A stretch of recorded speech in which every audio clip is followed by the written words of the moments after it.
अस्सलाम students, welcome back. आज के इस वन शॉट वीडियो के अंदर हम देखेंगे केमिस्ट्री 10 क्लास का fourth chapter which is hydrocarbon. Hydrocarbon को हम डिटेल के अंदर देखेंगे। इसके अंदर जितने भी इंपॉर्टेंट पॉइंट्स होंगे, इंपॉर्टेंट एमसीक्यूज होंगे, जो शॉर्ट क्वेश्चन इंपॉर्टेंट होंगे बोर्ड एग्जाम के लिए, जो कोई इसमें से लॉन्ग क्वेश्चन बन सकता होगा, वो सारे के सारी चीज़ें आपके साथ इसी सिंगल वीडियो के अंदर डिस्कस की जाएंगी। थोड़ा सा लेक्चर बड़ा हो सकता है क्योंकि इसके अंदर हम पूरा कंप्लीट चैप्टर देखेंगे, लेकिन मैं आपको ये गारंटी देता हूं कि अगर आपने ये चैप्टर मेरे साथ क्लियर कर लिया तो इस चैप्टर को आपको कहीं और से पढ़ने की जरूरत नहीं पड़ेगी। आपके जितने भी कंसेप्ट्स होंगे वो सारे के सारे क्लियर हो जाएंगे इंशाल्लाह। तो चलिए हम अपने चैप्टर को स्टार्ट करते हैं। चैप्टर का नाम है हाइड्रोकार्बन्स।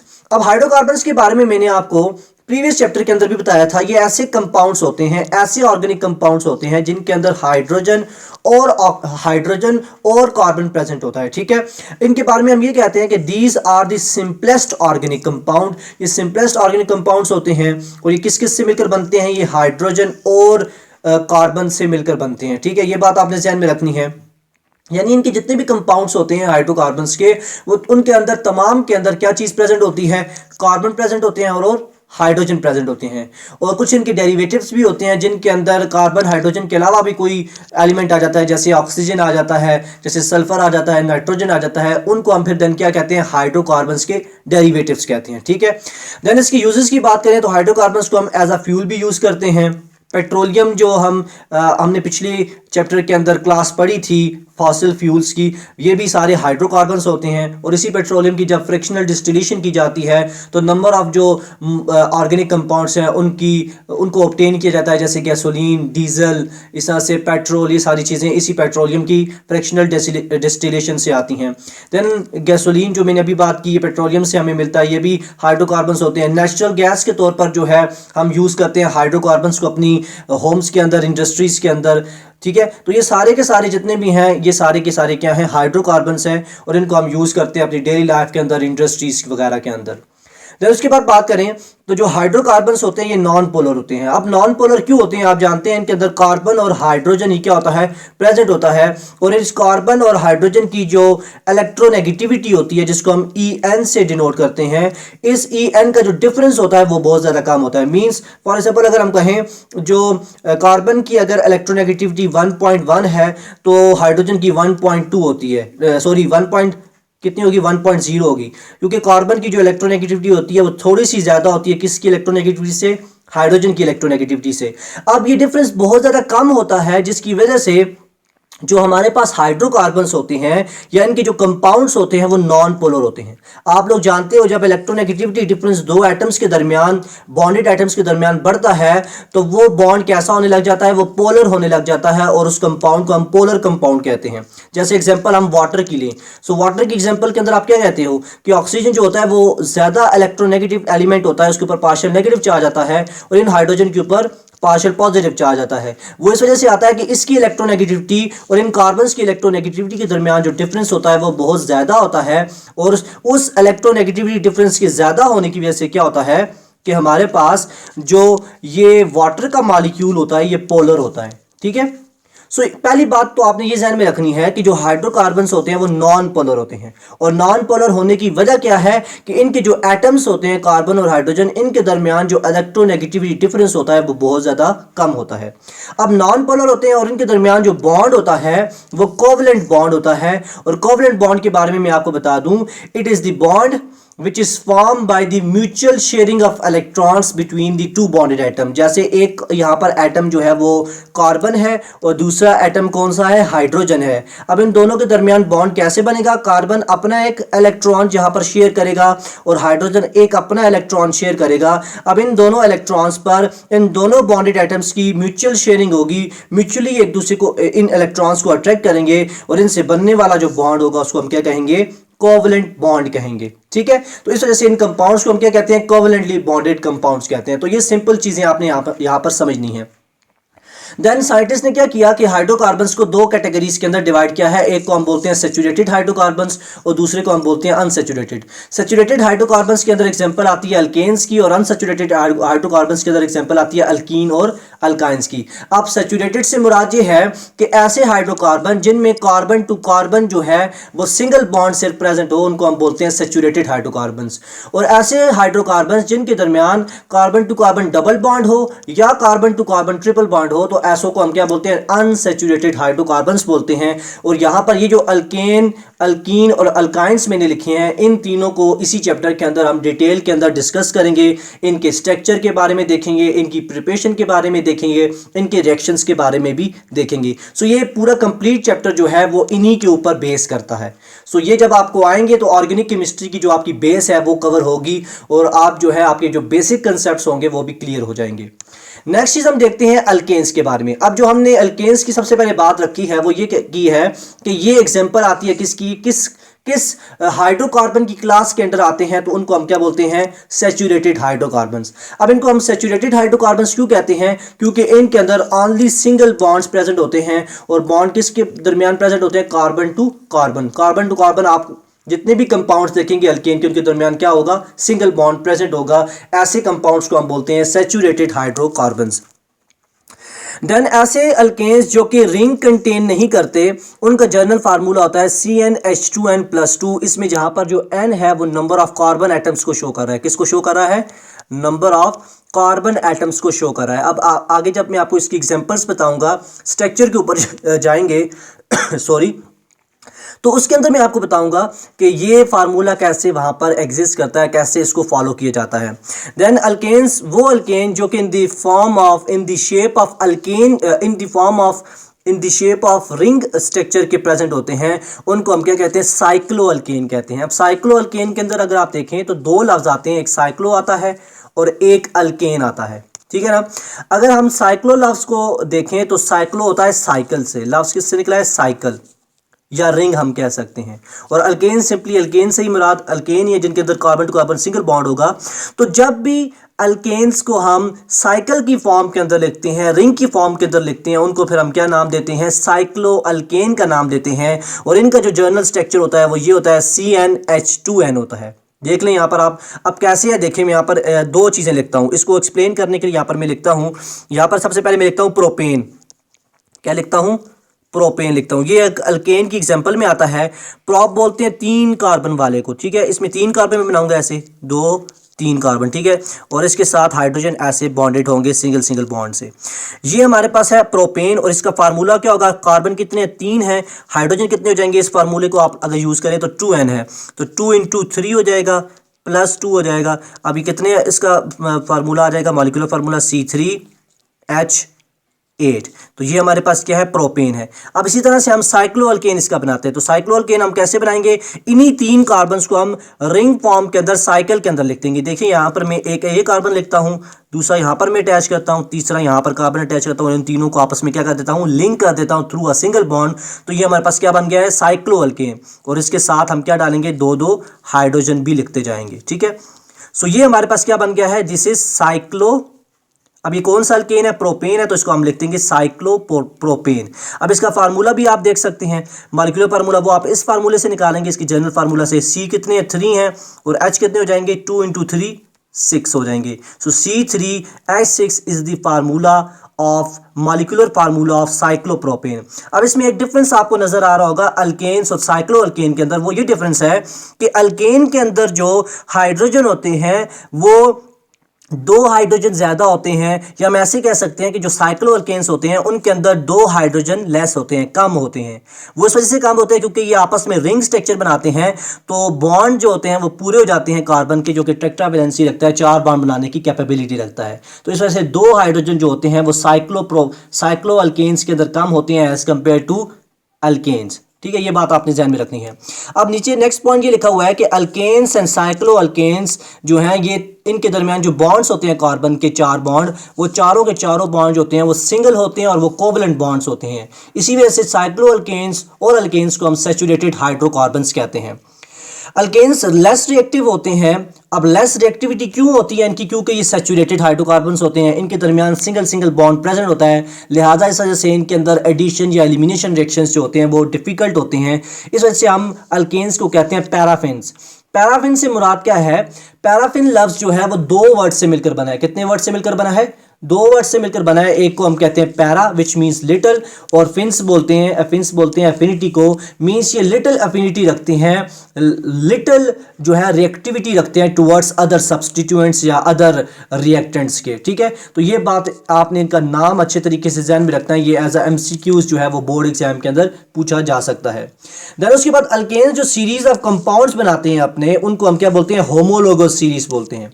और होमोलोगस सीरीज के बारे में मैंने आपको बताया था, ये एक ऐसी सीरीज होती है जिसमें जो एडजेसेंट मेंबर्स होते हैं सीरीज के वो डिफर करते हैं बाया मिथाइलिन ग्रुप, जिसको हम CH2 ग्रुप कहते हैं, इससे डिफर करते हैं। लिहाजा उस टाइप ऑफ सीरीज को हम क्या क्या नाम देते हैं? होमोलोगस सीरीज बोलते हैं, और उसके इंडिविजुअल मेंबर को हम होमोलोग बोलते हैं। सो ये चीज़ें आपको मैं प्रीवियस लेक्चर के अंदर भी समझा के आ चुका हूँ। नेक्स्ट चीज़ हम देखते हैं कुछ यहाँ पर मैंने 5 जो हैं वो लिखे हैं, क्या चीज़? मेंबर्स लिखे हैं अल्केन्स के, उनके साथ मॉलिक्यूलर फार्मूला को हम डिस्कस करेंगे, कंडेंस फार्मूला को डिस्कस करेंगे, और साथ में यहाँ पर हम इसके स्ट्रक्चर फार्मूला को भी देखेंगे। सबसे पहले बात करता हूँ मैं मीथेन की। अब मीथेन के अंदर अगर आप देखें तो मेथ लफ्ज जो है वो एक कार्बन के लिए यूज किया जाता है, तो इससे आपको ये पता चलेगा इसके अंदर एक कार्बन होगा। ठीक है, ये एक कार्बन में लिख दिया। अब हाइड्रोजन कितने होंगे? तो वो मैंने आपको बताया था, जनरल फार्मूला इसका होता है CnH2n+2। ठीक है, अब एक कार्बन है तो एक कार्बन लिख देंगे। अब हाइड्रोजन कितने हो जाएंगे? 2 × 1, N=2 क्योंकि 1 था तो ये हो जाएगा +2, तो ये कितने बन जाएंगे? C1, उसको हम नहीं लिखते, C लिख देते हैं, एक ही कार्बन है। और हाइड्रोजन कितने हो जाएंगे? 4 हो जाएंगे। This is the formula of molecular formula of methane. Similarly condense formula भी इसका यही होगा। और कंडेंस फार्मूला क्या होता है ये मैं चीज़ें आपको पहले बता चुका हूं। अगर आपने प्रीवियस लेक्चर चैप्टर नहीं देखा तो वो आप पहले देखें, तभी आपको ये जो ऑर्गेनिक जो हाइड्रोकार्बन वाला चैप्टर पढ़े ये आपको समझ आएगा। देन उसके बाद एथ मैंने आपको बताया था 2 कार्बन के लिए यूज करते हैं, उसका फार्मूला ये होगा C2H6। अच्छा, आगे जो मैंने हाईलाइट भी किया हुआ है, डिफरेंट कलर भी दिया हुआ है, ANE। ये ANE हम यूज करते हैं किसके नोमेनक्लेचर के अंदर? किसके नेमिंग के अंदर? अल्केन्स की नेमिंग के अंदर। जब भी आप अल्केन कोई बनाएंगे तो उसके एंड के अंदर आप क्या लिखेंगे? एन लिखेंगे, ANE। ठीक है, ये बात आपने ध्यान में रखनी है। इसका कंडेंस फार्मूला ये होता है CH3CH3, इसको बगैर किसी हम डैश या बॉन्ड के बनाते हैं। देन प्रॉप बोलते हैं 3 कार्बन वाले को, इसका फार्मूला मॉलिक्यूलर फार्मूला ये होगा, कंडेंस फार्मूला ये होगा। इस तरह से ब्यूटेन के लिए ब्यूट बोलते हैं हम 4 कार्बन वाले को, तो ये इसका फार्मूला होगा मॉलिक्यूलर फार्मूला, और ये इसका होगा कंडेंस फार्मूला। इस तरह से पेंटेन 5 कार्बन वाला होता है, इसका मॉलिक्यूलर और जो कंडेंस फार्मूला है वो भी आप देख सकते हैं।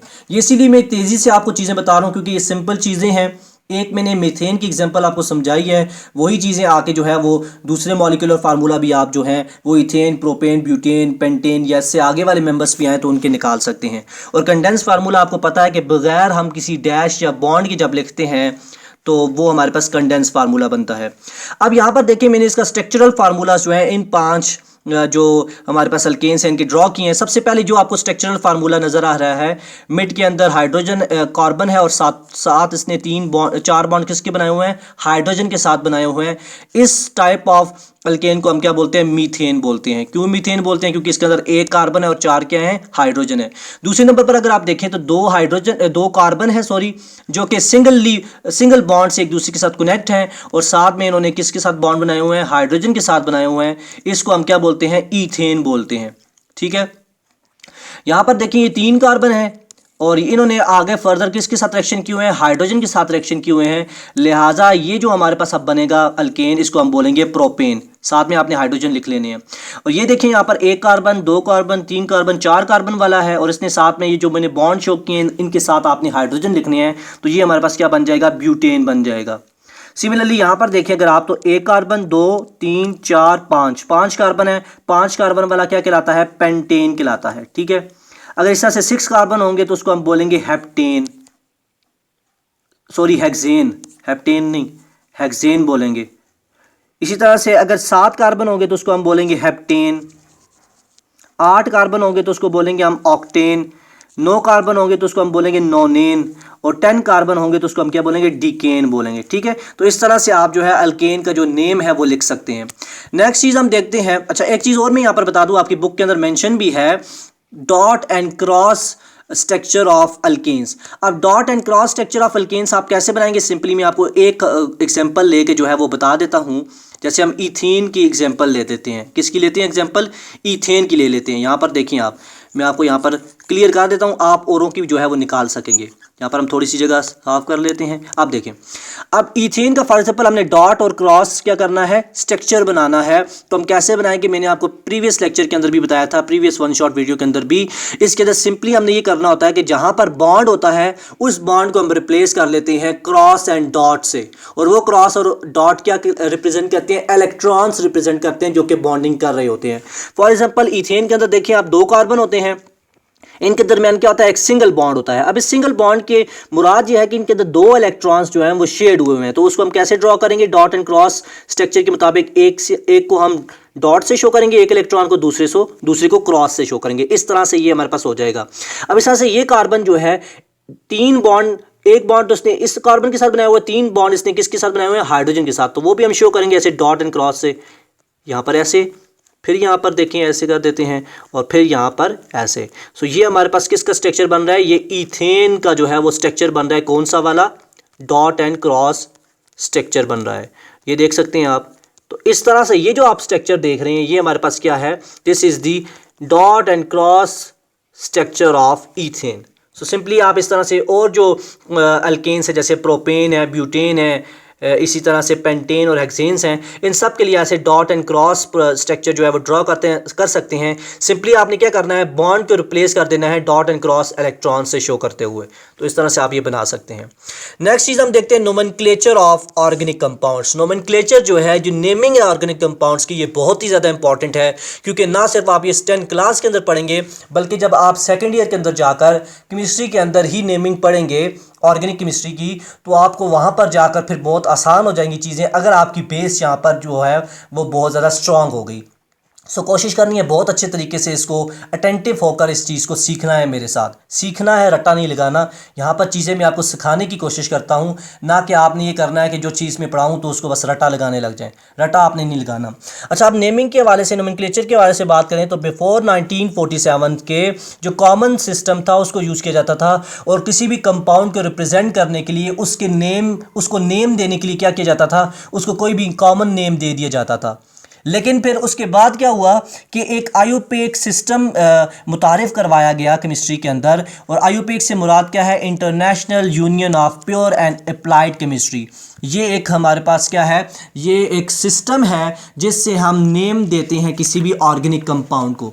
अब इस इंटरनेशनल साइंटिस्ट ने ये कमेटी जो है वो बनाई, और उस कमेटी के अंदर ये एक अदारा बनाया गया, एक ये सिस्टम बनाया गया जो कि क्या था, international union of pure and applied chemistry, ताकि वो जितने भी कंपाउंड्स हैं उनको नेम दे सकें, एक साइंटिफिक नेम दे सकें, जिससे उसको पूरी दुनिया के अंदर पहचाना जा सके।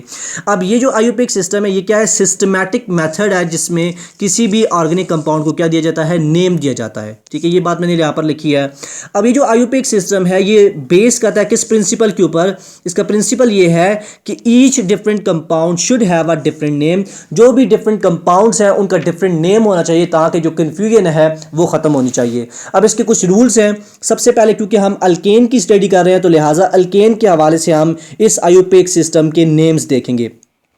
सबसे पहला रूल इसका ये आता है कि select the longest chain of carbon atoms. Mean जब भी आप किसी अल्केन के कंपाउंड को नाम देना चाहते हैं तो उस वक्त आपने क्या करना है, उस चेन को सिलेक्ट करना है जिसके अंदर नंबर ऑफ कार्बन एटम्स बहुत ज़्यादा हों। इसको मैं यहाँ पर आपको एक्सप्लेन करूँगा इस एग्जांपल के थ्रू। फर्स्ट पॉइंट है, इसकी एग्जांपल यहाँ पर ये मैंने लिखी है। अब देखिए आपके पास फॉर एग्जांपल ये जो है इस तरह से, ये आपके पास एक अल्केन गिवन है आपको, और बोला जा रहा है आपको कि आप इसकी नेमिंग करें। सो आपने वो वाली चेन को सिलेक्ट करना है जिसके अंदर नंबर ऑफ जो हमारे पास कार्बन एटम्स हैं वो ज़्यादा हैं। तो ये देखिए, ये कार्बन एटम्स है, इसको नंबरिंग दे सकते हैं, 1 carbon, 2nd carbon, 3rd carbon, 4th carbon, 5th carbon, 6th carbon. तो पहला रूल हमें ये कहता है।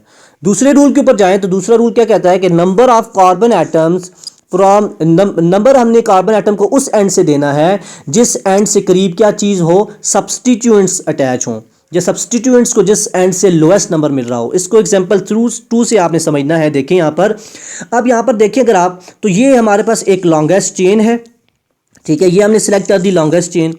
अब इसके अंदर ये जो है साथ में ये कार्बन, इस कार्बन के ऊपर क्या अटैच है, सब्सटीट्यूएंट अटैच है। सब्सटीट्यूएंट से ये मुराद है कि कोई भी मिथाइल ग्रुप जब या कोई भी अल्काइल ग्रुप जब किसी कार्बन के साथ अटैच हो जाए और ब्रांचिंग बना दे, उसको हम क्या बोलते हैं, सब्सटीट्यूएंट्स बोलते हैं।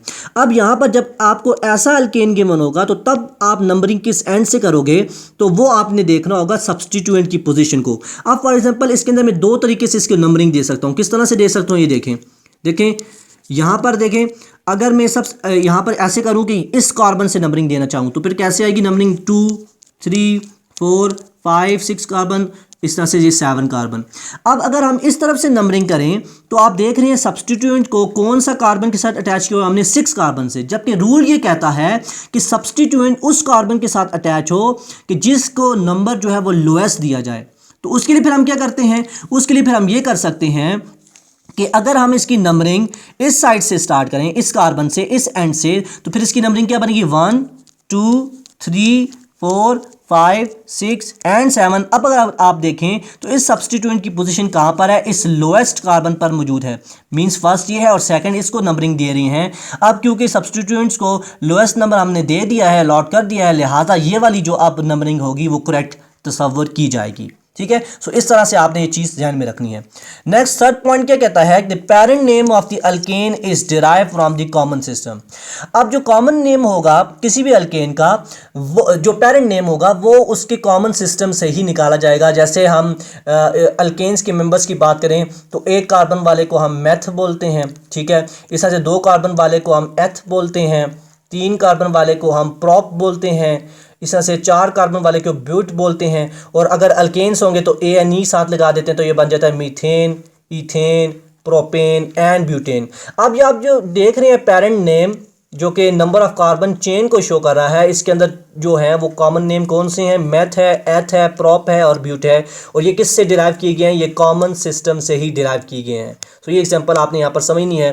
अब थर्ड के लिए एग्जाम्पल यहाँ पर मैंने ये दी है, देखें आप, ये कितने कार्बन है इसके अंदर, 1 कार्बन, 2 कार्बन, 3 कार्बन। अब इसको हम नाम कैसे देंगे, इसको नाम हम देंगे ऐसे, 3 कार्बन है, 3 कार्बन वाले को कॉमन सिस्टम के अंदर प्रोप कहा जाता था, इसलिए हम इसको प्रोप लिखेंगे। अब क्योंकि ये अल्केन है लिहाजा इसके साथ क्या लिख देंगे, अल्केन लिख देंगे, तो ये नाम बन जाएगा हमारे पास क्या, प्रोपेन। ठीक है, सिमिलरली यहाँ पर देखेंगे कितने कार्बन है, 1 2 3 4 5 6 कार्बन है, तो इसका नाम क्या बन जाएगा, हेक्स, और आगे एन लिख देंगे। ठीक है, अब एक बात ध्यान में रखें कि जब किसी भी चेन के साथ, किसी भी अल्केन के साथ सब्सटीट्यूएंट अटैच नहीं होगा तो फिर आप किसी भी एंड से उसको नंबरिंग दे तो कोई भी फर्क नहीं पड़ता। ये नंबरिंग तब मैटर करती है जब कोई सब्सटीट्यूएंट अटैच हो जाए, और जब सब्सटीट्यूएंट अटैच होता है तो देन फिर आप उस साइड से, उस एंड से नंबरिंग देना कार्बन को स्टार्ट करते हैं जिस एंड से सब्सटीट्यूएंट को लोअर नंबर मिले। ठीक है, तो ये चीज़ आपने ध्यान में रखनी है। फोर्थ पॉइंट ये कहता है कि parent name is placed last and the substituent name is written first with its location on the parent chain। अब इस चौथे पॉइंट से मुराद ये है कि जब भी आप किसी अल्केन का नाम लिखेंगे तो आपने जो पेरेंट नेम होगा, जो उस कार्बन की चेन का नेम होगा, वो आपने आखिर में लिखना है, और जो सब्सटीट्यूएंट उसके साथ अटैच होगा उसके नाम को पहले लिखना है, और साथ में उसकी कार्बन के ऊपर पोजीशन भी बतानी है कि वो किस कार्बन के ऊपर अटैच है। इसको समझने के लिए इस पहली एग्जाम्पल को आप देखें जो मैंने आपको थोड़ी देर पहले बताई थी। आप देखें यहाँ पर क्या अटैच है, सब्सटीट्यूएंट अटैच है यहाँ पर दूसरे, यहाँ इस तरह। ठीक है, अब इसको हम नंबरिंग किस तरफ से देंगे, इस एंड से देंगे, 1 कार्बन 2 कार्बन। अब इसका नेम कैसे हो जाएगा, देखें। अब इसके नेम के लिए हमने क्या करना है, सबसे पहले सब्सटीट्यूएंट की जो है वो नेम लिखना है। सब्सटीट्यूएंट कौन सा अटैच है, ये मिथाइल ग्रुप अटैच है, CH3 को हम क्या बोलते हैं, मिथाइल, तो हम क्या बोलेंगे, मिथाइल। सबसे पहले क्या लिखेंगे, इस सब्सटीट्यूएंट का नाम लिखेंगे और इसके साथ में पोजीशन भी बतानी है। तो पोजीशन ये किस कार्बन के साथ अटैच है, चेन के 2nd कार्बन के साथ अटैच है, तो हम लिहाजा यहाँ पर शुरू के अंदर क्या लिखेंगे, 2 ऐसे डैश डालेंगे और फिर हम लिखेंगे मिथाइल, 2 मिथाइल। अब हम लिखेंगे इस पूरी पेरेंट चेन का नाम, और ये पूरी पेरेंट चेन का नाम क्या होगा, वो आप इसके कार्बन आइटम्स को गिन कर करेंगे, काउंट करके। यहाँ पर देखें इसके अंदर कितने कार्बन है, 1 कार्बन, 2 3 4 5 6 और 7, और 7 कार्बन वाले अल्केन को हम क्या नाम देते हैं, हेप्टेन बोलते हैं। सो लिहाजा ये क्या बन जाएगा हमारे पास 2 मिथाइल हेप्टेन इसका नाम बन जाएगा। And this is the correct IUPAC name of this compound. So इस तरह से आप जो है वो नाम लिख सकते हैं। इस तरह से नेक्स्ट एग्जांपल यहाँ पर भी मैंने लिखी हैं 2-3 एग्जांपल्स, वो भी आप देख सकते हैं। पहले हम इस पहली वाली एग्जांपल को डिस्कस करते हैं। अब इसके अंदर आपने वो जो है लॉन्गेस्ट चेन जो है वो सिलेक्ट करनी है। अब लॉन्गेस्ट चेन इसके अंदर क्या बन रही है, ये वाली बन रही है, ठीक है। तो इसके अंदर नंबर ऑफ कार्बन देखें कितने हैं, 1 कार्बन, 2 कार्बन, 3 कार्बन, 4 कार्बन और 5 कार्बन। अब इसकी नंबरिंग की बात आती है। अब नंबरिंग उस सेंस से करेंगे जहां पर इस सब्स्टिट्यूएंट को लोअर नंबर मिले और वो इस तरफ से मिलेगा, लिहाजा इसको हम फर्स्ट कार्बन कहेंगे, इसको सेकंड, इसको थर्ड, इसको फोर्थ और इसको फिफ्थ। अब हम नाम लिखेंगे इस कंपाउंड का, कैसे लिखेंगे, हम लिखेंगे 2 मिथाइल। 2 क्यों लिखा है, 2 क्योंकि जो मिथाइल ग्रुप है सब्स्टिट्यूएंट है वो सेकंड कार्बन पर अटैच है, तो लिहाजा हमने ये लिख दिया 2 मिथाइल। और साथ में यहाँ पर कार्बन कितने हैं, 5 कार्बन है, और 5 कार्बन वाले को हम क्या बोलते हैं, पेंटेन बोलते हैं। थोड़ा सा गैप देके हम लिख देंगे 2 methyl pentane. This is the IUPAC name of this compound. Similarly आप इस वाले एग्जांपल को भी सॉल्व करें मेरे साथ, तो ये हमारे पास इसकी लॉन्गेस्ट चेन आ गई, ठीक है। अब इसको नंबरिंग कहाँ से देना स्टार्ट करेंगे, इस एंड से, क्योंकि सब्स्टिट्यूएंट को लोअर नंबर मिल रहा है इस एंड से। तो 1 कार्बन, 2 कार्बन, 3 कार्बन, 4 कार्बन। अब इसको नाम दें, आप लिखेंगे 2 मिथाइल, और 4 कार्बन वाले को हम क्या बोलते हैं, ब्यूटेन बोलते हैं। तो लिहाजा हम यहाँ पर साथ में एंड के अंदर क्या लिख देंगे, उस पेरेंट चेन का नाम लिख देंगे विच इज ब्यूटेन। सो हमारे पास आयुपेक इसका नाम बन जाएगा 2 मिथाइल ब्यूटेन। सिमिलरली आप तीसरी एग्जांपल देखें यहाँ पर। अब इस एग्जांपल के अंदर आप देखें इस लॉन्गेस्ट चेन ये है, ठीक है। अब नंबरिंग हम किस तरफ से देंगे, क्योंकि इस साइड से अगर हम नंबरिंग दे 1 2 3 तो इस सेकंड कार्बन पर सब्स्टिट्यूएंट आ जाता है। अगर हम इस साइड से नंबरिंग दे 1 2 3 तो फिर इधर भी सेकंड नंबर पर ही, पोजीशन पर ही सब्स्टिट्यूएंट आ जाता है। तो जब जिस भी एंड से अगर आप नंबरिंग करें और सब्स्टिट्यूएंट को सेम जो है वो नंबर अलॉट हो, तो फिर आप किसी भी एंड से उसको नंबरिंग देना स्टार्ट कर सकते हैं। सो मैं ऐसे भी कर सकता हूं, इसको भी कार्बन 1 कह सकता हूं और इसको भी कार्बन 1 कह सकता हूं, उससे कोई भी फर्क नहीं पड़ता, क्योंकि जो पोजीशन है सब्स्टिट्यूएंट की वो दोनों केसेस के अंदर सेम रह रही है। तो लिहाजा इसका नाम क्या हो जाएगा, 2 मिथाइल। अब 3 कार्बन है टोटल चेन के अंदर, पेरेंट चेन के अंदर, तो इसका नाम क्या हो जाएगा, प्रोपेन हो जाएगा। So 2 methyl propane is the IUPAC name of this compound. So इस तरह से आप कंपाउंड्स के जो है वो नेम लिख सकते हैं, अगर आपको नेमिंग जो रूल्स हैं वो समझ आ रहे हो तो, ठीक है। नेक्स्ट 5th पॉइंट ये बोलता है कि अगर 2 या 2 से ज्यादा सब्स्टिट्यूएंट्स अटैच हो जाएंगे तो देन ईच सब्स्टिट्यूएंट को हम नंबर देंगे। मींस जो ईच सब्स्टिट्यूएंट होगा उस चेन के ऊपर, उसको हम नंबर से अलॉट करेंगे, उसको हम नंबर से रिप्रेजेंट करेंगे उसकी पोजीशन को। अब इसके लिए भी एग्जांपल मैंने लिखी है 5th पॉइंट पर, वो आप देख सकेंगे यहाँ पर। अब देखें यहाँ पर 2 एग्जांपल्स मैंने लिखी हैं, ऊपर वाली जगह को मैं रेस कर लेता हूँ ताकि हमारे पास जगह बन जाए और वहाँ पर हम जो है इन रूल्स को डिस्कस कर सकें। तो यहाँ पर अगर आप देखें इस एग्जांपल को सबसे पहले हम सॉल्व करते हैं। अब इसके अंदर आप देख रहे हैं एक सब्स्टिट्यूएंट ये अटैच है, एक सब्स्टिट्यूएंट ये अटैच है। सिंपल पहले वाले रूल्स उसी तरह से इसके ऊपर अप्लाइड होंगे जैसे हमने इस लॉन्गेस्ट चेन को सिलेक्ट करना है। तो सबसे पहला काम तो हमने ये कर लिया, ये लॉन्गेस्ट चेन हमने सिलेक्ट कर ली, जो जिसको हमने पेरेंट चेन कंसिडर कर लिया, ठीक है। दूसरे नंबर पर मैंने आपको ये पॉइंट बताया था कि जो सब्स्टिट्यूएंट होगा उसको कम नंबर अलॉट होना चाहिए, लोएस्ट नंबर अलॉट होना चाहिए। इस वजह से आपने उस कार्बन एंड से नंबरिंग स्टार्ट करनी है जिससे सब्स्टिट्यूएंट को लेस नंबर मिले। अब देखें अगर मैं इस कार्बन से अटैच करूं तो इस कार्बन नंबरिंग स्टार्ट करूं तो इस कार्बन को फर्स्ट नंबर मिल जाएगा, इसको सेकंड, इसको थर्ड, इसको फोर्थ, इसको फिफ्थ और इसको सिक्स। तो ये यहां पर अगर हम देखें तो इस सब्स्टिट्यूएंट को 2 कार्बन पर पोजीशन मिल रही है। लेकिन अगर यही हम इस तरफ से स्टार्ट कर लेते, 1 इसको कह देते, 2 इसको कह देते, 3 इसको कह देते, 4 इसको कह देते, 5 इसको कह देते, तो फिर आप देख रहे हैं सब्स्टिट्यूएंट को तीसरी पोजीशन मिल रही है। तो हमने क्योंकि रूल के मुताबिक जाना है, और रूल ये कहता है कि सब्स्टिट्यूएंट को लोअर नंबर मिलना चाहिए, और वो किस एंड से मिल रहा है, इस एंड से मिल रहा है। लिहाजा इस कार्बन को हम फर्स्ट कार्बन करेंगे, फिर उसके बाद हम आगे चलते जाएंगे। तो पहली बात आपको नंबरिंग वाली क्लियर होगी। तीसरे नंबर पर हमने क्या करना है, अब इसको नाम देना है। नाम कैसे देंगे, देखें सबसे पहले कौन सा सब्स्टिट्यूएंट अटैच है, वो 2 कार्बन के साथ अटैच है, तो लिहाजा इसको हम क्या बोलेंगे, 2, ठीक है। एक 2 नंबर दे दिया इस सब्स्टिट्यूएंट के लिए। अब दूसरा सब्स्टिट्यूएंट कहां पर अटैच है, 4th पोजीशन पर अटैच है, लिहाजा हम कॉमा डालेंगे, ठीक है। कॉमा जो है वो सेपरेट करता है इन दोनों के नाम को, और फिर हम दूसरे सब्स्टिट्यूएंट की पोजीशन बताएंगे विच इज 4। दो लिख दिया। अब यहां पर क्योंकि दो सब्स्टिट्यूएंट अटैच हैं तो लिहाजा अब इसके लिए हम एक प्रीफिक्स यूज करते हैं which is di. Next point भी हमारा यही है कि अगर मोर देन वन जो है वो सब्स्टिट्यूएंट अटैच होंगे, जैसे दो अटैच होंगे तो उसको हम डाई बोलेंगे, अगर तीन अटैच होंगे तो ट्राई बोलेंगे, चार अटैच होंगे तो उसको टेट्रा बोलेंगे। ठीक है, अब क्योंकि दो यहां पर मिथाइल ग्रुप अटैच हैं, दो सब्स्टिट्यूएंट अटैच हैं, लिहाजा इसके लिए मैंने क्या लिखा है डाई, डाई मीन टू, और साथ में इसके सब्स्टिट्यूएंट का नाम लिखते हैं और वो क्या है मिथाइल। दोनों पोजीशन पर क्या अटैच है, मिथाइल ग्रुप अटैच है, लिहाजा मैंने इसको लिख दिया, इसको नाम दे दिया 2,4 डाइमिथाइल। 2,4 डाइमिथाइल से मुराद ये है कि 2 पोजीशन पर भी मिथाइल ग्रुप अटैच है और 4 पोजीशन पर भी एक मिथाइल ग्रुप अटैच है। उसके बाद हम पेरेंट का नाम लिखेंगे, पेरेंट के अंदर चेन के अंदर कितने कार्बन आ रहे हैं, 6 कार्बन आ रहे हैं और 6 वाले को हम बोलते हैं हेक्सेन, लिहाजा इसका नाम हो जाएगा 2,4 डाइमिथाइल हेक्सेन। आई होप कि ये चीज आपको क्लियर हुई। अब यहां पर आ जाए इस एग्जांपल के अंदर, इस एग्जांपल के अंदर अगर आप देखें तो तीन सब्स्टिट्यूएंट अटैच हो गए हैं, ये दो और ये तीन। अब इस केस के अंदर भी हमने उस तरफ से नंबरिंग को स्टार्ट करना है जिस तरफ से जो सब्स्टिट्यूएंट्स हैं उनको लोएस्ट नंबर मिले। ठीक है, अब देखिए अगर मैं इस नंबर से स्टार्ट करता हूं तो इसको 2 मिलता है, इसको 3, इसको 4, इसको 5, इसको 6। लेकिन अगर मैं अब इसके अंदर आप देखें तो इस सब्स्टिट्यूएंट को 2 नंबर मिल रहा है, वो कम नंबर मिल रहा है, लेकिन दूसरा जो सब्स्टिट्यूएंट है उसको 4 नंबर मिल रहा है। जबकि अगर हम दूसरी तरफ से स्टार्ट करते हैं, देखिए अगर मैं राइट साइड से नंबरिंग स्टार्ट कर दूं ऐसे, इसको मैं फर्स्ट कार्बन कह दूं, इसको 2, इसको 3, इसको 4, इसको 5, इसको 6। अब अगर आप देखें तो इसको तो 2 पोजीशन मिल रही है सब्स्टिट्यूएंट को, इस वाले को 3 पोजीशन मिल रही है जो कि कम मिल रही है। अगर हम इस तरफ से स्टार्ट करते हैं, लेफ्ट साइड से स्टार्ट करते हैं, तो जो दूसरा सब्स्टिट्यूएंट था उसको फिफ्थ यानी जो है वो लेट जो है नंबर मिल रहा था, लिहाजा हमने उस तरफ से जाना है जिस तरफ से सब्स्टिट्यूएंट को कम नंबर मिल रहे हो, तो लिहाजा हम इस तरफ से नंबरिंग को स्टार्ट करेंगे। अब इसका नाम क्या हो जाएगा, नाम के लिए यहाँ पर जगह में स्पेस बना लेता हूँ, फिर आपको मैं बताता हूँ नाम इसका क्या होगा। नाम इसका हो जाएगा 2, एक सब्स्टिट्यूएंट की पोजीशन हमने बताई, दूसरा तीसरे पर मौजूद है कार्बन पर तो 3 लिखेंगे, और तीसरा जो सब्स्टिट्यूएंट है वो फिफ्थ कार्बन पर अटैच है तो लिहाजा हम 5 लिख देंगे, तो 2, 3, 5। अब बीच में डैश डालेंगे और अब हम क्या लिखेंगे, कितने सब्स्टिट्यूएंट अटैच है, 3 सब्स्टिट्यूएंट अटैच है, तो लिहाजा मैंने आपको बताया था इसके लिए आप क्या लिखेंगे, ट्राई लिखेंगे।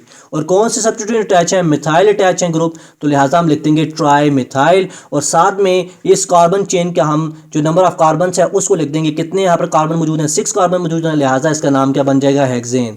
तो पूरा नाम इसका हो जाएगा 2, 3, 5 ट्राई मिथाइल हेक्सेन। ठीक है, ये बात आपने ध्यान में रखनी है।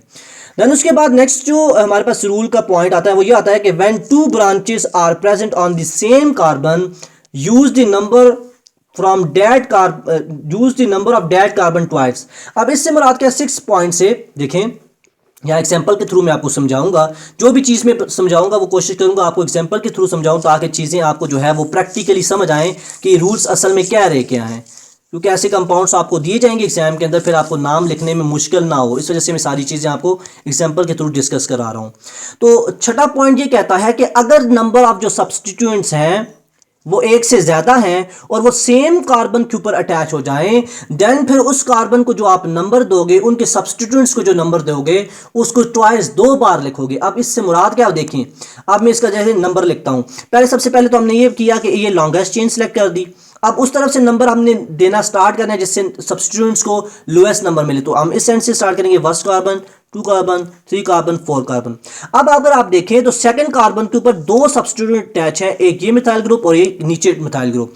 अब इसके हम नेमिंग कैसे करेंगे, हमने लिखा 2, ये 2 जो है इस सब्स्टिट्यूएंट की पोजीशन को शो कर रहा है, फिर हम कॉमा डालेंगे। अब इस सब्स्टिट्यूएंट की पोजीशन लिखेंगे, वो भी किस कार्बन के ऊपर है, 2 कार्बन के ऊपर, तो हम लिखेंगे 2, 2। अब साथ में हम क्या लिखेंगे, कितने मिथाइल ग्रुप अटैच थे, 2 हैं अटैच, तो लिहाजा हम लिख देंगे 2, 2 डैश डालेंगे, साथ में लिखेंगे 2, 2 डाई मिथाइल, और साथ में हम क्या लिखेंगे, इस पैरेंट चेन का नाम लिखेंगे विच इज, क्योंकि 4 कार्बन है तो लिहाजा इसको हम क्या बोलेंगे, ब्यूटेन बोलेंगे। तो इस तरह से आप नेम लिख सकते हैं, इस तरह से 2, 2 डाई मिथाइल पेंटेन। क्लियर होगी बात। अब आ जाए आप नेक्स्ट उसके ऊपर, नेक्स्ट एग्जांपल के ऊपर आ जाएं। नेक्स्ट एग्जांपल ये वाली है, तो नेक्स्ट एग्जांपल ये वाली। अब इसके अंदर देखेंगे आप, तो इसके अंदर नंबरिंग हम इस साइड से स्टार्ट करें या इस साइड से स्टार्ट करें, कोई भी डिफरेंस नहीं होगा, क्योंकि ये जो दूसरे नंबर वाला कार्बन है इसको सेकंड नंबर ही मिलेगा जिस भी एंड से करें, तो लिहाजा मैं इस एंड से कर देता हूँ, फर्स्ट, सेकंड, और ये कौन सा कार्बन हो जाएगा, थर्ड कार्बन हो जाएगा।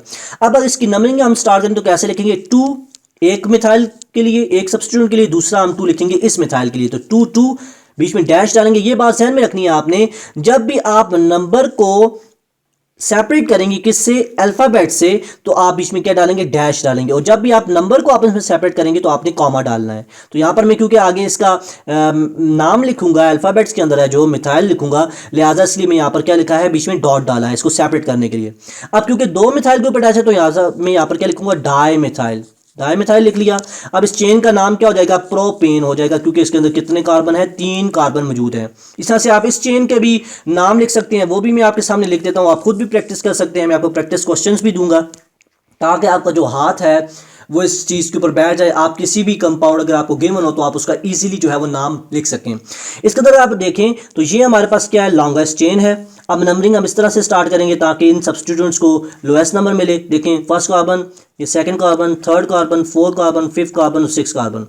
अब इसके हम कैसे नेमिंग करेंगे, देखिए सेकंड कार्बन पर एक मिथाइल ग्रुप अटैच है, फिर दूसरा किसके ऊपर अटैच है, दूसरे ही कार्बन पर अटैच है। अब एक और मिथाइल ग्रुप भी प्रेजेंट है जो कि किस पर अटैच है, फोर्थ कार्बन के ऊपर अटैच है। तो लिहाजा हम क्या लिखेंगे, 2 2 4। और कितने कार्बन टोटल, कितने मिथाइल ग्रुप अटैच है, 3 अटैच है, तो लिहाजा हम लिखेंगे ट्राई मिथाइल। और साथ में हम पेरेंट चेन का नेम लिखेंगे। पेरेंट चेन के अंदर 6 कार्बन है और 6 वाले को हम क्या बोलते हैं, हेक्सेन बोलते हैं। सो ये हमारे पास नाम बन जाएगा 2,2,4 ट्राई मिथाइल हेक्सेन।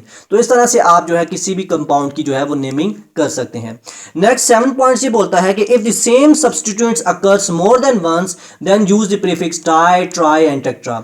इससे मुराद वही है जो अभी मैं आपको बताई एग्जांपल्स के अंदर भी, कि अगर एक ही तरह का सब्स्टिट्यूएंट्स एक से ज्यादा दफा प्रेजेंट होगा तो देन फिर हम ये प्रीफिक्स यूज करते हैं, डाई 2 के लिए, ट्राई 3 के लिए और 4 के लिए टेट्रा वगैरह इस तरह से यूज करते हैं। और इनके नामों को हम जो है वो किस तरह से सेपरेट करते हैं, पोजीशन को कैसे सेपरेट करते हैं, कॉमा से, ये चीज भी आपको मैं समझा चुका हूं। ये इसके लिए एग्जांपल भी देख लें आप। ये देखें यहां पर ये एक एग्जांपल हम ले लेते हैं, ज्यादा डिटेल के अंदर समझाने की कोशिश करता हूं मैं आपको। देखें ये इसके अंदर लॉन्गेस्ट चेन होगी, ठीक है। अब नंबरिंग इस एंड से स्टार्ट करेंगे, first carbon, second, third, fourth, fifth और सिक्स। अब इसकी नंबरिंग कैसे देंगे, देखें 2 जो है हमने एक सब्स्टिट्यूएंट के लिए यूज किया पोजीशन के लिए, और दूसरा इस पोजीशन के लिए भी हमने नंबरिंग की 2, और दोनों को सेपरेट किससे किया, कॉमा से किया। अब उसके बाद हमने इसका नाम लिखना है इन सब्स्टिट्यूएंट्स का, तो बीच में हमने डैश डाल दी।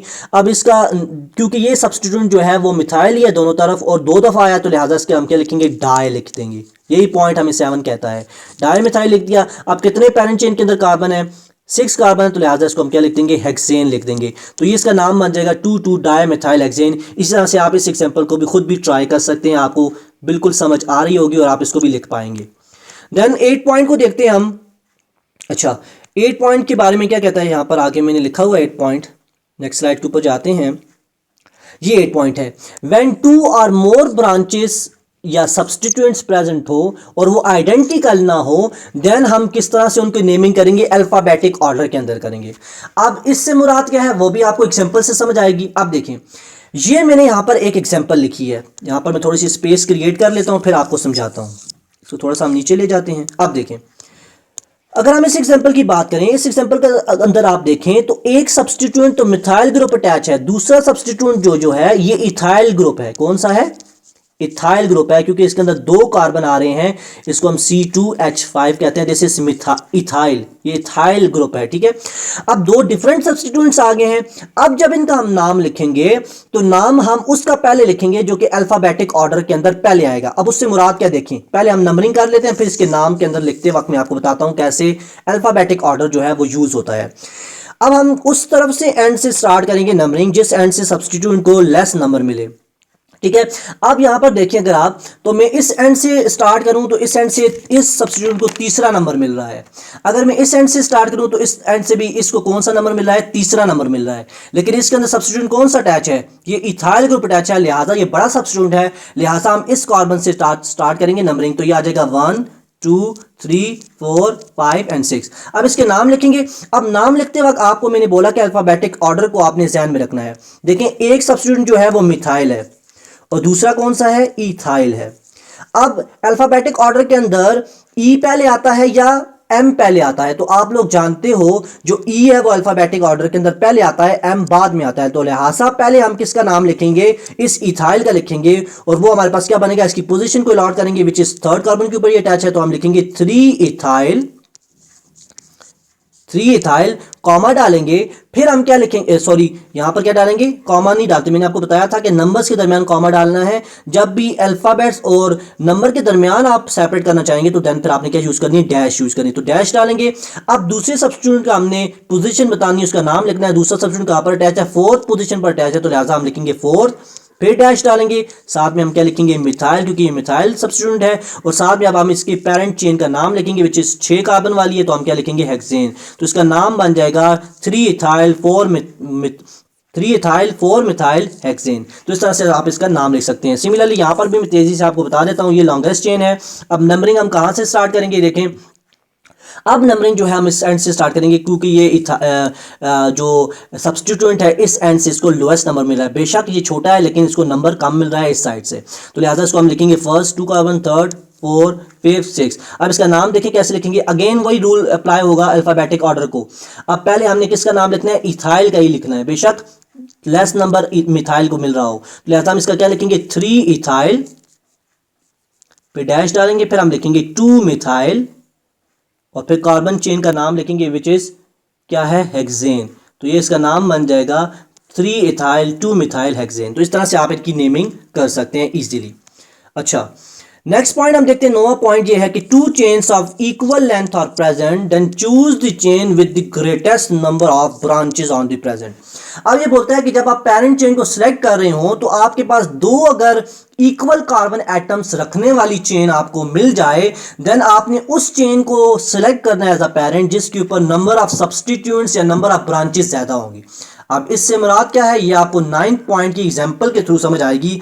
अब यहां पर अगर आप देखें, ठीक है, आप इसके अंदर देखें तो इसको हमने अब चेन कैसे सिलेक्ट करेंगे, आपको समझ नहीं आ रही होगी क्योंकि थोड़ा कम्प्लेक्स जो है वो मैंने मॉलिक्यूल ड्रॉ किया है। तो इसके लिए आपने थोड़ा सा सोचना है ठंडे दिमाग से। इसके अंदर सबसे पहले क्या, वही रूल पहला वाला अप्लाई करना है कि पहले आपने लॉन्गेस्ट चेन को सिलेक्ट करना है। अगर यहां पर मैं देखूं, ये एक कार्बन है, 2 3 4 5 6 7 8, ऐसे अगर मैं सीधी इसको चेन कंसिडर कर लूं तो इसके अंदर कितने कार्बन आ रहे हैं, 8 कार्बन आ रहे हैं। और इसके ऊपर कितने सब्स्टिट्यूएंट आ रहे हैं, एक ये सब्स्टिट्यूएंट आ रहा है, एक ये आ रहा है, और ये एक पूरा सब्स्टिट्यूएंट आ रहा है। मींस अगर हम इसको कंसिडर करें तो इसके अंदर 8 कार्बन आ रहे हैं और 3 सब्स्टिट्यूएंट्स आ रहे हैं। ठीक हो गया, एक बात ये होगी।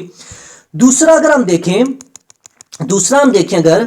अगर मैं ये करूं कि मैं ये वाली चेन ले लूं, ये वाली देखें, ये वाली चेन ले लूं, तो इसके अंदर कितने कार्बन आ रहे हैं, देखें, एक कार्बन, 2 3 4 5 6 7 8, इसके अंदर भी 8 कार्बन आ रहे हैं। आपने देखा अगर मैं सीधी चेन कंसीडर करूं फिर भी 8 कार्बन आ रहे हैं, अगर ऐसे नीचे वाली साइड पर शो करूं फिर भी 8 कार्बन आ रहे हैं। लेकिन इसके केस के अंदर अगर आप देखें तो कितने सब्स्टिट्यूएंट अटैच है, एक ये अटैच है, एक ये 2, तीसरी ये सब्स्टिट्यूएंट अटैच है, चौथा ये अटैच है। लेकिन इसके केस के अंदर कितने हैं, 4 सब्स्टिट्यूएंट अटैच हैं, जबकि पहले वाला जो हमने केस देखा था उसके अंदर 3 सब्स्टिट्यूएंट आ रहे थे।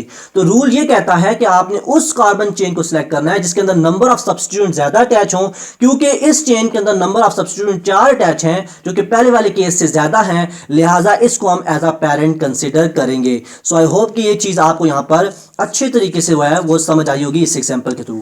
अब इसकी नेमिंग स्टार्ट करते हैं हम। ये हमने पेरेंट चेन कंसिडर कर ली, अब इसकी हम नंबरिंग स्टार्ट करेंगे।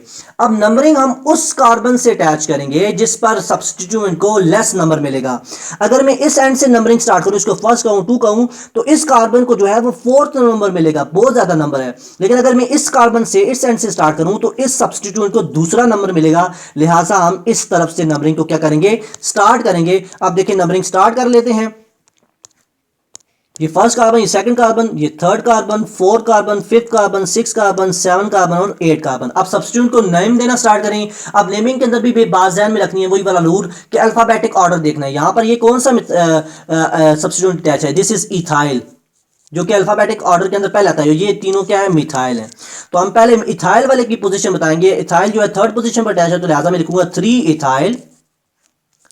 फिर क्या लिखना है, अब इन मिथाइल की पोजीशन बतानी है। अब मिथाइल कितने, 3 मौजूद हैं, ठीक है। अब इन तीनों की पोजीशन सबसे पहले लिखें। तो कैसे है, फर्स्ट कार्बन के ऊपर, सॉरी सेकंड कार्बन के ऊपर अटैच है मिथाइल, फिर अटैच है 4th कार्बन के ऊपर, फिर अटैच है 5th कार्बन के ऊपर। तो मैंने लिख दिया 2 4 5, डैश डालेंगे। अब कितने मिथाइल थे, टोटल 3 मिथाइल थे, तो लिहाजा मैं लिख दूंगा ट्राई मिथाइल, लिख दिया।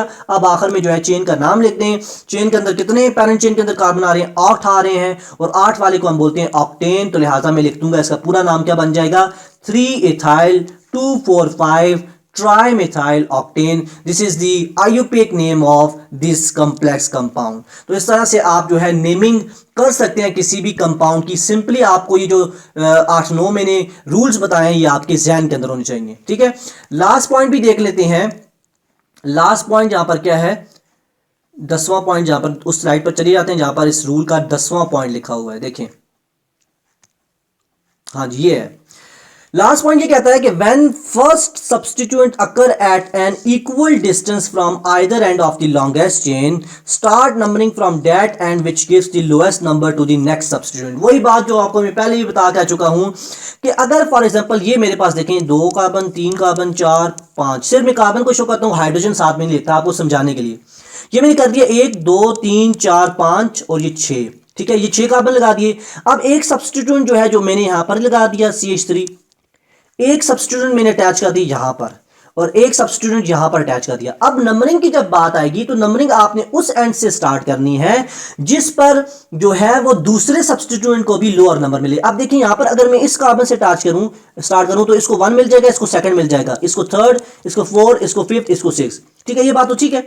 अगर यहां से मैं स्टार्ट करूं फिर भी क्या है 1 2, तो सब्स्टिट्यूएंट को लोअर नंबर 2 ही मिल रहा है। लेकिन अगर आप दूसरा सब्स्टिट्यूएंट देखें इस एंड से जब हम जाएंगे राइट वाले एंड से, तो इसको कितने पोजीशन पर कार्बन पर मिल रही है, पोजीशन 4th कार्बन पर। लेकिन अगर हम इस एंड से स्टार्ट करेंगे तो इसको कौन सा नंबर मिल रहा है, 3rd कार्बन मिल रहा है, लेस मिल रहा है। लिहाजा हम नंबरिंग किससे स्टार्ट करेंगे, इस लेफ्ट वाली साइड से स्टार्ट करेंगे। तो यही जो है वो हमारे पास जो 10 रूल है वो यही बता रहा है। अब इसकी एग्जांपल के लिए देख लें। एग्जांपल के लिए यहां पर मैंने इसकी ये एग्जांपल ली है। अब देखें यहां पर आप, ये हमारे पास लॉन्गेस्ट चेन हो जाएगी। अब नंबरिंग हमने उस साइड से स्टार्ट करनी है जिस साइड से सेकंड सब्स्टिट्यूएंट को लोअर नंबर मिले। अगर मैं यहां से स्टार्ट करूं इस सब्स्टिट्यूएंट को तो लोअर नंबर मिल जाएगा, यहां से भी स्टार्ट करूं इसको भी लोअर मिल जाएगा। लेकिन इस वाले को इस केस के अंदर इस साइड से स्टार्ट करते वक्त लेस नंबर मिलेगा, लेकिन इस साइड से जाएंगे तो मोर नंबर मिलेगा। लिहाजा हम नंबरिंग इस साइड से स्टार्ट करेंगे, which is first carbon, second carbon, 3rd 4th 5th 6th। अब इसका नाम क्या हो जाएगा, देखें सेकंड पर मिथाइल है तो 1, 3rd पर मिथाइल है 2, तीसरा मिथाइल किस पर है 5th पोजीशन पर, तो ये लिख दिया हमने, डैश डाल दी। अब 3 मिथाइल थे तो ट्राई मिथाइल लिख दिया। और टोटल पेरेंट चेन के अंदर कितने कार्बन है, 1 2 3 4 5 6 कार्बन है। तो लिहाजा हम इसका क्या नाम लिख देंगे, 2 3 5 ट्राई मिथाइल हेक्सेन। तो इस तरह से आप जो है इन 10 रूल्स को ध्यान में रखते हुए किसी भी कम्प्लेक्स से कम्प्लेक्स या सिंपलेस्ट से सिंपलेस्ट अल्केन का आसानी से नाम लिख सकते हैं। आई होप कि जो चीज़ें मैंने आपको बताई हैं विद एग्जांपल्स वो आपके जहनों के अंदर बैठी होंगी। ये चीज़ें आएंगी आपको प्रैक्टिस से। जितने आपके पास प्रैक्टिस क्वेश्चंस होंगे, जितने आप प्रैक्टिस करेंगे, उतना ही जो है आप इन रूल्स को जो है वो समझ पाएंगे। इन रूल को रटा नहीं मारना, इन रूल को समझना है। अब देखें प्रैक्टिस क्वेश्चन के लिए यहाँ पर मैंने दिए हैं, आपने हेक्सेन का स्ट्रक्चर ड्रॉ करना है। इस तरह से ये जो कंपाउंड है इसका आपने नाम लिखना है, इसका नाम लिखना है, इसका नाम लिखना है, इन सब के आपने नाम लिखने हैं और व्हाट्सएप ग्रुप के अंदर मुझे फिर उसकी पिक्चर लेकर भेजनी है। मैं आपको देख के बताऊंगा कि आपने ये जो है वो सही नाम लिखे हैं या नहीं लिखे। सिंपल आपने रूल्स को ध्यान में रखना है और सारे रूल्स को जो है इन कंपाउंड्स के ऊपर अप्लाई करके नेमिंग कर देनी है, ठीक है। नेक्स्ट हम चीज़ देखते हैं प्रिपरेशन ऑफ अल्केन्स। अब प्रिपरेशन ऑफ अल्केन्स के ऊपर जाएं तो अल्केन्स या साइक्लो अल्केन्स क्योंकि सिमिलर केमिकल कंपाउंड्स हैं, ठीक है, दोनों सैचुरेटेड हैं, तो लिहाजा इनकी जो प्रिपरेशन होती है, जो प्रिपरेटरी मेथड्स होते हैं वो भी सिमिलर ही होते हैं। अब जनरली हम ये कहते हैं कि जो अल्केन्स होते हैं वो एडिशन रिएक्शंस जो हैं उसके थ्रू जो है बनाए जाते हैं, उनको प्रिपेयर किया जाता है। अब किसकी एडिशन रिएक्शन की जाती है, अनसैचुरेटेड। पहला जो मेथड आता है अल्केन बनाने का वो ये है कि जब हम अनसैचुरेटेड हाइड्रोकार्बन्स जो हैं जैसे अल्कीन्स और अल्काइंस, इनके अंदर जब हम हाइड्रोजन की एडिशन करते हैं तो देन जो हमारे पास चीज़ बनती है उसको हम क्या बोलते हैं, अल्केन बोलते हैं। और जो दूसरा मेथड है अल्केन को बनाने का वो है by the reduction reaction from the alkyl halide. अब अल्काइल हैलाइड क्या है, मैंने आपको बताया था अल्काइल हैलाइड के अंदर R चेन होती है, जैसे अल्काइल चेन कोई भी हो सकता है, CH3 भी हो सकता है, C2H5 भी हो सकता है, जिसको हम इथाइल बोलते हैं या मिथाइल बोलते हैं, 2 कार्बन वाले को, 3 कार्बन वाले को हम प्रोपाइल बोलते हैं, 4 कार्बन वाले को ब्यूटाइल बोलते हैं, अब टू सो ऑन ऐसे चलते जाएंगे। तो उसको हम क्या बोलते हैं, R चेन, ठीक है। R चेन होती है अल्काइल हैलाइड के अंदर और साथ में X होता है, और X क्या हो सकता है, कोई भी हैलोजन हो सकता है, क्लोरीन हो सकता है, ब्रोमीन हो सकता है, इस तरह से आयोडीन हो सकता है। तो इस कंपाउंड को हम क्या बोलते हैं, इस सीरीज ऑफ कंपाउंड को हम क्या बोलते हैं, अल्काइल हैलाइड बोलते हैं। अब इस अल्काइल हैलाइड की जब हम रिडक्शन करते हैं उससे भी हमारे पास क्या चीज बनती है, उससे भी अल्केन्स ही बनते हैं। अब इन्हीं दोनों जो प्रिपरेशन के मेथड्स हैं इनको डिटेल के अंदर देखेंगे। सबसे पहले हम बात करते हैं एडिशन रिएक्शंस की। एडिशन रिएक्शन के अंदर सबसे पहली चीज हम देखते हैं, सबसे पहला टाइप ऑफ रिएक्शन देखते हैं which is hydrogenation of alkenes. अब हाइड्रोजिनेशन से क्या मुराद है, यहां पर देखिए लफ्ज मैंने हाइड्रो को क्या किया है, कलर दिया है। कलर इसी से दिया है कि आपको ये प्रोमिनेंट हो, आपको समझ आए कि इससे मुराद क्या है। हाइड्रो बोलते हैं हाइड्रोजन, लफ्ज किसके लिए यूज करते हैं, हाइड्रोजन के लिए। और जिनेशन लफ्ज तब यूज किया जाता है जब एडिशन की जाए, मींस वो प्रोसेस, वो रिएक्शन जिसके अंदर हाइड्रोजन को ऐड करवाया जाए, उस टाइप ऑफ रिएक्शन को, प्रोसेस को हम क्या बोलते हैं, हाइड्रोजिनेशन बोलते हैं। ये पहली बात आपको क्लियर हुई। अब ये जो हाइड्रोजन की एडिशन करवानी है वो किसके अंदर करवानी है, इस अनसैचुरेटेड हाइड्रोकार्बन जिसका नाम है अल्कीन के अंदर करवानी है। जब आप एडिशन करवाओगे तो रिजल्ट के अंदर आपको क्या चीज मिलेगी, अल्केन मिलेगी। सिमिलरली अगर आप इस हाइड्रोजन की एडिशन अल्काइन के अंदर करवाओगे तो फिर आपको क्या मिलेगा, फिर भी अल्केन ही मिलेगा। अब इसको थोड़ा सा मैं एक्सप्लेन करता हूं विद एग्जांपल, तो आपको चीजें समझ आएंगी। अच्छा, उससे पहले मैं आपको बता दूं इनके अंदर जो कैटलिस्ट यूज होंगे इस एडिशन रिएक्शंस के अंदर, हाइड्रोजनेशन के अंदर जो कैटलिस्ट यूज होते हैं वो दो यूज होते हैं। एक हम बोलते हैं निकल यूज करते हैं। जब भी आप निकल को एज अ कैटलिस्ट यूज करोगे तो इतना टेम्परेचर आपको रिक्वायर्ड होगा 250 से 300 तक।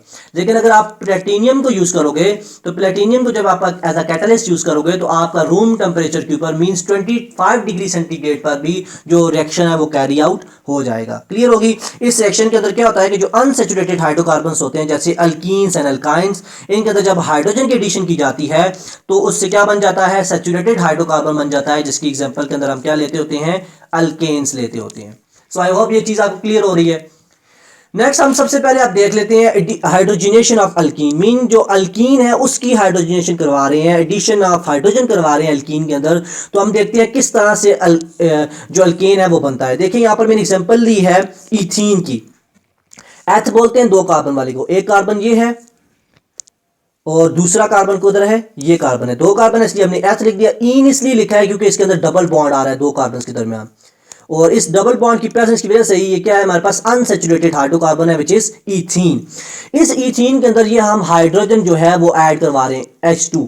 ठीक है, जैसे ही ऐड करवाते हैं तो क्या होता है कि एक हाइड्रोजन इस कार्बन के ऊपर आ जाता है, एक हाइड्रोजन इस कार्बन के ऊपर आ जाता है, और ये दरमियान वाला जो डबल बॉन्ड होता है वो टूट जाता है और सिंगल बॉन्ड बन जाता है। इस तरह से हमारे पास CH3 जो है CH3 के साथ मिल जाता है।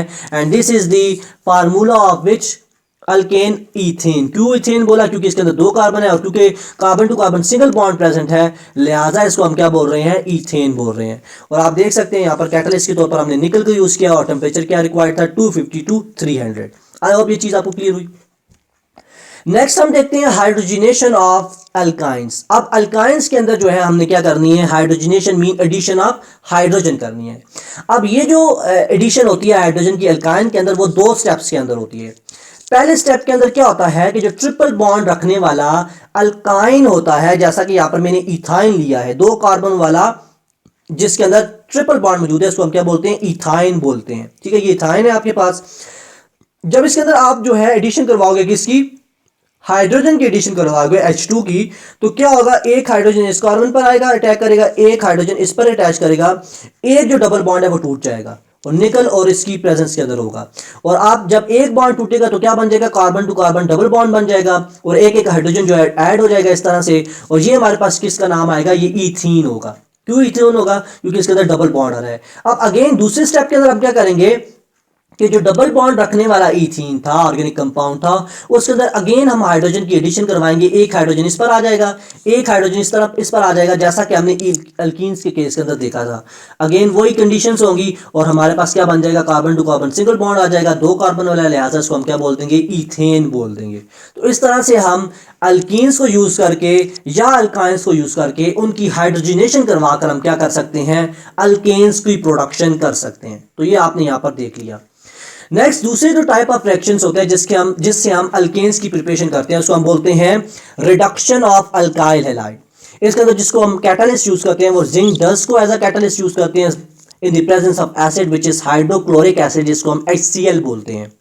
इन दोनों की प्रेजेंस के अंदर हम रिएक्शन को कैरी आउट करते हैं। अब रिडक्शन किस प्रोसेस को हम बोलते हैं, रिडक्शन की डेफिनेशन इस तरह से होती है कि it is the addition of nascent hydrogen and the removal of halogen.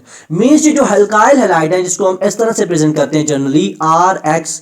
अब ऐसा प्रोसेस जिसके अंदर इस हैलोजन को रिप्लेस किया जाए, निकाला जाए विद द नेसेंट हाइड्रोजन, तो ऐसे टाइप ऑफ रिएक्शन को हम क्या बोलते हैं? रिडक्शन बोलते हैं। पहली बात आपको क्लियर होगी, ये हैलोजन फ्लोरीन भी हो सकता है, यहां पर क्लोरीन भी, ब्रोमीन भी, आयोडीन भी हो सकता है, ठीक होगी। अब नेसेंट हाइड्रोजन से क्या मुराद है? नेसेंट हाइड्रोजन बोलते हैं हम ऐसी हाइड्रोजन जो कि न्यूली बर्न हो, क्या हो? यानी वो हाइड्रोजन जो at the time of its generation, जैसे ही कोई हाइड्रोजन बनता है और वो न्यूली बर्न हो, मींस अभी अभी हाइड्रोजन बना है और उसको हम लेकर रिएक्शन करवा दें, तो उसको हम क्या बोलते हैं? नेसेंट हाइड्रोजन बोलते हैं। और इस नेसेंट हाइड्रोजन को दूसरे सेंस में हम कौन सी हाइड्रोजन बोलते हैं? एटॉमिक हाइड्रोजन बोलते हैं। क्या बोलते हैं? Atomic hydrogen. एटॉमिक हाइड्रोजन से क्या मुराद है? ये आपने बेसिक 9 के अंदर भी चीजें पढ़ी होंगी। जैसे एक आप लिखते हो H2 और एक लिखते हो H। ये जो H2 है ये हाइड्रोजन मॉलिक्यूल है। क्या है? हाइड्रोजन मॉलिक्यूल, क्योंकि इसके अंदर दो एटम्स हैं हाइड्रोजन के। लेकिन जब अकेला हम हाइड्रोजन लेंगे तो इसको हम क्या बोलते हैं? एटॉमिक हाइड्रोजन बोलते हैं। क्या बोलते हैं? Atomic hydrogen. और जब यही at the time of its preparation हम जैसे इसको बनाकर यूज करेंगे तो देन इसको दूसरा नाम क्या दे दिया जाता है? नेसेंट हाइड्रोजन का नाम भी दे दिया जाता है। सो आई होप ये चीज आपको क्लियर हो रही है। सो जब भी आप रिडक्शन करोगे अल्काइल हैलाइड की तो आपने नेसेंट हाइड्रोजन को यूज करना है। और इस नेसेंट हाइड्रोजन को यूज करने का लिखने का तरीका क्या होता है कि इसको हमेशा हम ब्रैकेट के अंदर लिखते हैं, स्क्वायर ब्रैकेट के अंदर लिखते हैं। This is the nascent hydrogen. अब आप रिएक्शन देखें ये अल्काइल हैलाइड का जनरल फार्मूला है। इसके बाद मैंने दो नेसेंट हाइड्रोजन को अटैच किया in the presence of zinc and HCl, तो हमारे पास क्या बन गया? ये अल्केन बन गया। This is alkane. ये R की जगह पर अगर मैं CH3 ले लूं और H साथ में लगाओ तो ये क्या बन जाएगा? CH4 बन जाएगा। और CH4 किसका फार्मूला है? मॉलिक्यूलर फार्मूला मीथेन का है, विच इज अल्केन। ठीक है। और साथ में जो है हमारे पास हाइड्रोजन हैलाइड बन जाएगा। हाइड्रोजन इसलिए बोला कि इसके साथ हाइड्रोजन अटैच है, और एक्स के लिए हम लफ्ज यूज करते हैं हैलाइड का, तो लिहाजा ये क्या बन गया? Hydrogen halide. इसको आप इस एग्जांपल के थ्रू भी देखें। ये देखिए हमारे पास है methyl iodide. This is methyl और साथ में आयोडीन अटैच है, इसको हम क्या बोलते हैं? आयोडाइड। तो दिस इज मिथाइल आयोडाइड। ये नेसेंट हाइड्रोजन के साथ अटैच हुआ है in the presence of zinc and HCl, तो इसने क्या बना दिया? CH3 प्लस H, तो इसको हम क्या बोल सकते हैं? CH4। CH4 से क्या बना है? मीथेन। तो इसने क्या बना दिया? मीथेन बना दिया है। और साथ में क्या बना है? HI बना है। H हम बोलते हैं हाइड्रोजन को, और साथ में हैलाइड के तौर पर क्या मौजूद है? आयोडीन मौजूद है, तो लिहाजा इसका नाम क्या हो जाएगा? हाइड्रोजन आयोडाइड हो जाएगा। ठीक है, क्योंकि ये जो हम यहाँ पर हैलोजन अटैच करते हैं इसके साथ हैलाइड आयन अटैच करते हैं, ये नेगेटिव आयन होता है, लिहाजा इसके हम क्या लेते हैं? आयोडीन होगा तो हम आयोडाइड बोल देते हैं, ब्रोमीन होगा तो ब्रोमाइड बोल देते हैं, इस तरह से क्लोरीन होता है तो उसको हम क्लोराइड बोल देते हैं, तो और फ्लोरीन होगा तो उसको हम फ्लोराइड बोल देते हैं। तो इस तरह से हम इसकी नेमिंग करते हैं। सो आई होप कि ये जो आपको रिएक्शन है, दूसरा रिएक्शन प्रिपरेशन का एल्केन्स किस तरह से बनाया जाता है, वो आपकी जहन के अंदर बैठ गया होगा। नेक्स्ट चीज हम देखते हैं, ये देखें दूसरी एग्जांपल मैंने यहाँ पर लिखी है, ये मैं यहाँ पर इथाइल ब्रोमाइड लिया। इथाइल इसलिए दो कार्बन वाली चेन अटैच है, लिहाजा इसको हमने क्या बोल दिया? इथाइल। साथ में ब्रोमाइड आयन मौजूद है, लिहाजा हम उसको क्या बोल रहे हैं? Ethyl bromide. नेसेंट हाइड्रोजन के साथ रिएक्शन कर रहे हैं, यहाँ पर क्या बन रहा है? हमारे पास ईथेन बन रहा है, दो कार्बन वाला, और साथ में क्या बन रहा है? हाइड्रोजन ब्रोमाइड बन रहा है। क्लियर? आई होप ये आपको चीज क्लियर होगी। नेक्स्ट चीज हम आते हैं फिजिकल प्रॉपर्टीज ऑफ अल्केन्स। ये रटे वाली चीजें ये आपको जहन में होनी चाहिए, क्योंकि ये इससे MCQ जो है वो बन सकता है। ये बड़ा इंपॉर्टेंट MCQ है कि जो फर्स्ट 4 मेंबर्स होते हैं अल्केन सीरीज के वो गैसेज होते हैं, और नेक्स्ट 13 जो होते हैं वो कलरलेस लिक्विड होते हैं, और जो हायर मेंबर्स होते हैं वो सॉलिड्स होते हैं। इस तरह से आप जो नेक्स्ट जो है ऑर्गेनिक कंपाउंड्स पढ़ोगे जैसे अल्कीन्स और अल्काइंस, उनके अंदर भी पहला पॉइंट जो है फिजिकल प्रॉपर्टीज के हवाले से सेम है। उन दोनों के अंदर भी नेक्स्ट जो दो हम अनसैचुरेटेड हाइड्रोकार्बन्स पढ़ेंगे जैसे अल्कीन्स और अल्काइंस, उनके अंदर भी पहले 4 जो मेंबर्स होंगे वो गैसेज होंगी, नेक्स्ट वाले लिक्विड्स होंगे और हायर वाले सॉलिड्स होंगे। दूसरी चीज हम ये बोलते हैं हाइड्रोकार्बन के बारे में, मैंने आपको पिछले प्रीवियस लेक्चर के अंदर ये चीज बताई थी कि जो हाइड्रोकार्बन्स होते हैं वो नॉन पोलर होते हैं। ठीक है, क्यों नॉन पोलर होते हैं मैंने आपको वजह भी बताई थी कि उनके दरमियान जो इलेक्ट्रोनेगेटिविटी का डिफरेंस होता है वो बहुत ज़्यादा कम होता है, लिहाजा उनके दरमियान बनने वाला बॉन्ड नॉन पोलर बॉन्ड होता है और वो कंपाउंड नॉन पोलर होता है। अब क्योंकि अल्केन्स भी हाइड्रोकार्बन से मिलकर बनते हैं, कार्बन और हाइड्रोजन से मिलकर बनते हैं, लिहाजा ये भी क्या होते हैं? नॉन पोलर होते हैं। और आप एक चीज़ पढ़ते छोटी क्लासेस के अंदर, लाइक डिजॉल्व लाइक, उससे मुराद ये होता है कि अगर पोलर कंपाउंड्स होंगे तो वो पोलर सॉल्वेंट्स के अंदर डिसॉल्व होंगे, अगर नॉन पोलर होंगे तो वो नॉन पोलर सॉल्वेंट्स के अंदर डिसॉल्व होंगे। अब क्योंकि ये नॉन पोलर ये हमारे पास कंपाउंड्स है, लिहाजा ये इनसॉल्युबल होंगे वाटर के अंदर। क्यों वाटर के अंदर इनसॉल्युबल है? क्योंकि वाटर क्या होता है, पोलर नेचर का होता है। लेकिन हम ये कहते हैं कि जो अल्केन्स होते हैं वो नॉन पोलर होते हैं, लिहाजा वो नॉन पोलर सॉल्वेंट्स के अंदर सॉल्युबल होते हैं, जिसकी एग्जांपल के अंदर बेंजीन आता है, ठीक है, जिसकी एग्जांपल के अंदर जो है वो CCl4 which is carbon tetrachloride वो आता है, इस तरह से ईथर आता है, एसीटोन आता है। ये तमाम ऐसे सॉल्वेंट्स हैं जो कि नॉन पोलर होते हैं, लिहाजा इस वजह से जो नॉन पोलर अल्केन्स होते हैं वो उसके अंदर डिसॉल्व हो जाते हैं।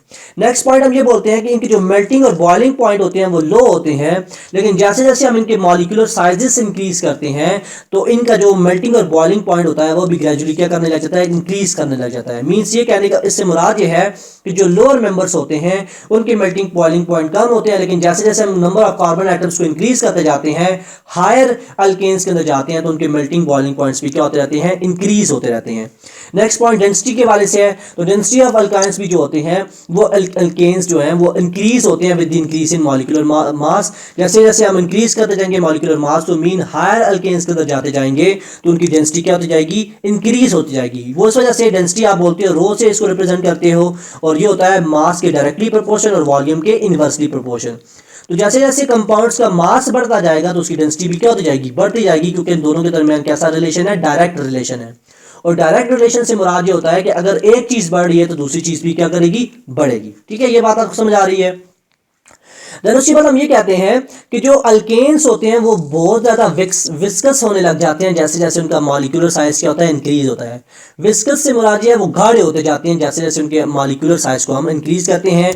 और एक चीज़ हम और कहते हैं कि अल्केन्स जो होते हैं वो जनरली फ्लेमेबल होते हैं, ये बर्न होते हैं ऑक्सीजन के साथ, ठीक है, ऑक्सीजन की प्रेजेंस के साथ अंदर, एयर की प्रेजेंस के अंदर। लेकिन जैसे जैसे हम हायर अल्केन्स के अंदर जाते हैं तो हायर अल्केन्स के अंदर क्या होता है, परसेंटेज ऑफ कार्बन इंक्रीज होती रहती है। जैसे जैसे हम ऊपर वाले मेंबर्स के अंदर जाते हैं तो कार्बन की तादाद क्या होती जाती है, बढ़ती जाती है, जिसकी वजह से जो अल्केन्स होते हैं वो उनकी फ्लेमेबिलिटी जो होती है, जो बर्न करना ऑक्सीजन के अंदर होता है, वो कम होता जाता है। ठीक है, इसी वजह से आप एक चीज में आपको बेसिक कंसेप्ट आपका क्लियर हुआ होगा यहाँ पर। इसी वजह से आप देखते हैं कि जो नेचुरल गैस होती है उसके अंदर लोअर मेंबर्स प्रेजेंट होते हैं हाइड्रोकार्बन से, जैसे मीथेन, इथेन, प्रोपेन, ब्यूटेन तक होते हैं। उसके अलावा हायर मेंबर्स प्रेजेंट नहीं होते। वो इसी से नहीं होते कि नेचुरल गैस को क्या किया जाता है, ऑक्सीजन की प्रेजेंस के अंदर बर्न किया जाता है। और जब आप अपने घरों के अंदर उस सुई गैस को बर्न करते हैं तो उससे हीट प्रोड्यूस होती है। सो अगर वही हम मीथेन, इथेन, प्रोपेन के बजाय हायर मेंबर्स ऑफ अल्केन्स को उस नेचुरल गैस की प्रोडक्शन के अंदर यूज करते तो देन वो कभी भी फ्लेमेबल नहीं होते। तो ये चीज आपने ध्यान में रखनी है। उसके बाद नेक्स्ट हमारे पास टॉपिक आता है रिएक्शन ऑफ अल्केन्स। अब रिएक्शंस ऑफ अल्केन्स की अगर हम बात करें तो अल्केन्स की हम जो है वो रिएक्शंस के हवाले से ये कहते हैं, क्योंकि ये सैचुरेटेड हाइड्रोकार्बन्स होते हैं, क्योंकि इनके दरमियान जो कार्बन टू कार्बन बॉन्ड होता है वो भी सिंगल होता है, कार्बन टू हाइड्रोजन बॉन्ड भी सिंगल होता है, जिस वजह से ये सैचुरेटेड हाइड्रोकार्बन्स होते हैं। इनको हम पैराफिन्स कहते हैं। तो ये लिटिल एफिनिटी रखते हैं टुवर्ड्स दी रिएक्टेंट्स, तो लिहाजा इनके रिएक्शंस जो होते हैं वो बहुत ज़्यादा कम होते हैं, या बहुत ज़्यादा एक हार्श कंडीशन के ऊपर जाकर होते हैं। जब हम एक सूटेबल कंडीशन को देते हैं तब जाके ये रिएक्शन करते हैं। और इनके अंदर दो तरह के ही सिर्फ रिएक्शन प्रेजेंट होते हैं, जिनमें पहला रिएक्शन जो होता है इनके अंदर हैलोजिनेशन का होता है और दूसरा कंबस्शन का होता है। अगेन हैलोजिनेशन से मुराद क्या है, हैलो बोलते हैं हैलोजन के लिए, और जिनेशन बोलते हैं एडिशन। मींस ऐसे रिएक्शन जिसमें हैलोजन की एडिशन करवाई जाए, मींस फ्लोरीन की या क्लोरीन की या ब्रोमीन की या आयोडीन की एडिशन करवाई जाए, ऐसे टाइप ऑफ रिएक्शन को हम क्या बोलते हैं, हैलोजिनेशन बोलते हैं। और कंबस्टन प्रोसेस को जो है हम बर्निंग बोलते हैं, बर्निंग या हीटिंग। मीन जब ऑक्सीजन की प्रेजेंस के अंदर इन अल्केन को बर्न किया जाता है तो ये कुछ रिएक्शंस कैरी आउट करते हैं, कार्बन डाइऑक्साइड प्लस वाटर बनाते हैं, साथ में हीट की फॉर्मेशन करते हैं। ये टाइप ऑफ रिएक्शन भी कौन परफॉर्म करता है, ये अल्केन्स परफॉर्म करते हैं। अब इन दोनों type of reactions of alkenes को हम डिटेल के अंदर डिस्कस करते हैं। सबसे पहले हम बात करते हैं सब्स्टिट्यूशन रिएक्शंस क्या होते हैं। देखें, सब्स्टिट्यूट से मुराद ये होता है किसी दूसरी चीज को जाकर रिप्लेस कर देना, सब्स्टिट्यूट कर देना। जैसे आप क्रिकेट के अंदर भी देखते हो कि कोई प्लेयर जब इंजर्ड हो जाता है तो उसके लिए जो दूसरा प्लेयर बाहर से आता है उसको बोला जाता है सब्स्टिट्यूटेड प्लेयर। कि ये जो प्लेयर है इसने दूसरे इंजर्ड प्लेयर को क्या किया है, सब्स्टिट्यूट किया है। सेम यहाँ पर ऐसे रिएक्शंस होते हैं जिनके अंदर हाइड्रोजन एटम या कोई भी फंक्शनल ग्रुप जैसे हैलाइड फंक्शनल ग्रुप या हाइड्रोक्सल फंक्शनल ग्रुप को जब रिप्लेस किया जाता है डिफरेंट फंक्शनल ग्रुप से, तो उस टाइप ऑफ रिएक्शन को हम क्या बोलते हैं, सब्स्टिट्यूशन रिएक्शंस बोलते हैं। ये बात आपको क्लियर हो रही है। सबसे पहले अगर हम बात करें रिएक्शंस ऑफ अल्केन्स के अंदर, तो ये आता है हैलोजिनेशन। अब हैलोजिनेशन के अंदर भी क्या होता है, सब्स्टिट्यूशन होती है। ये सब्स्टिट्यूशन रिएक्शन की टाइप आती है।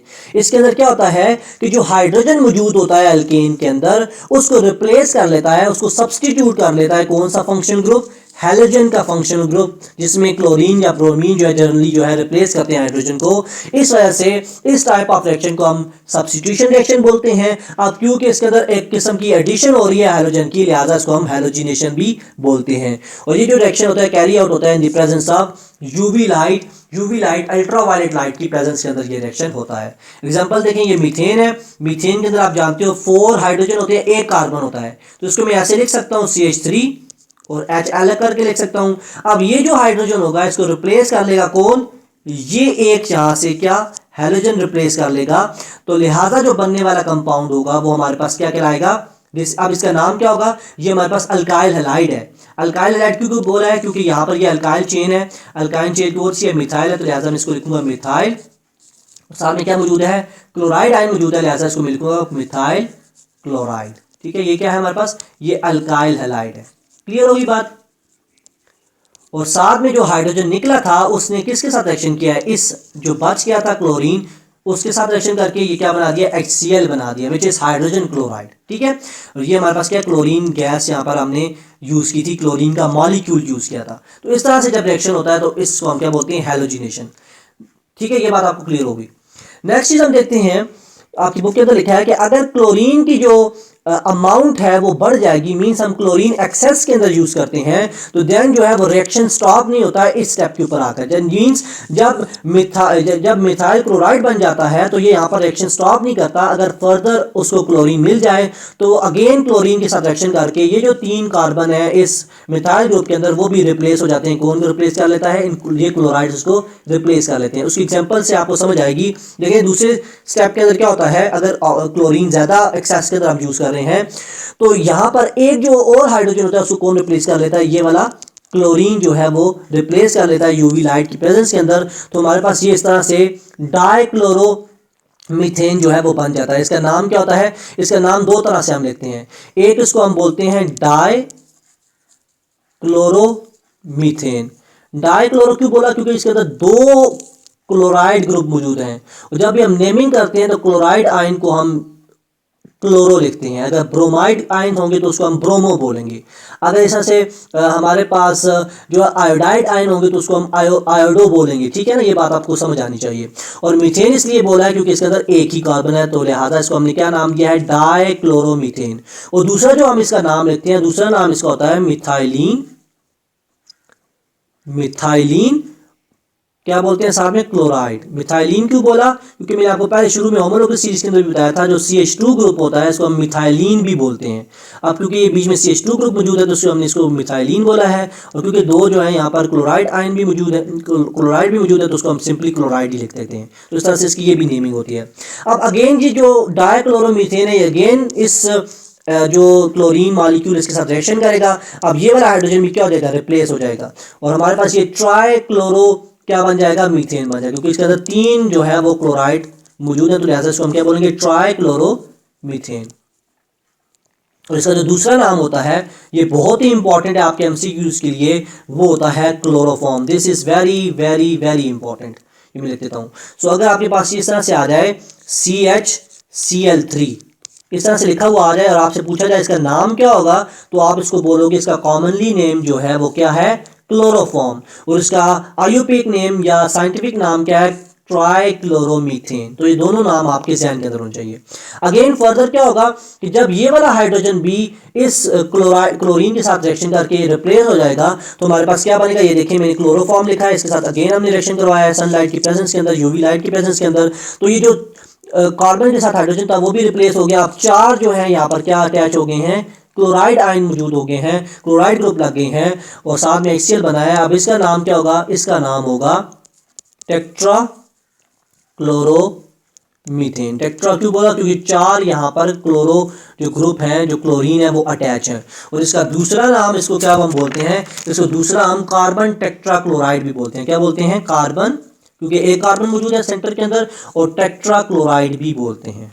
ठीक है, ये एज जो है मीडियम के तौर पर भी यूज किया जाता है, ये इन सॉल्वेंट के तौर पर भी यूज किया जाता है डिफरेंट कंपाउंड्स के प्रिपरेशन के अंदर और रिएक्शंस के अंदर। ये आगे चलकर हम बात भी करेंगे, तो ये चीज़ आपको ध्यान के अंदर होनी चाहिए।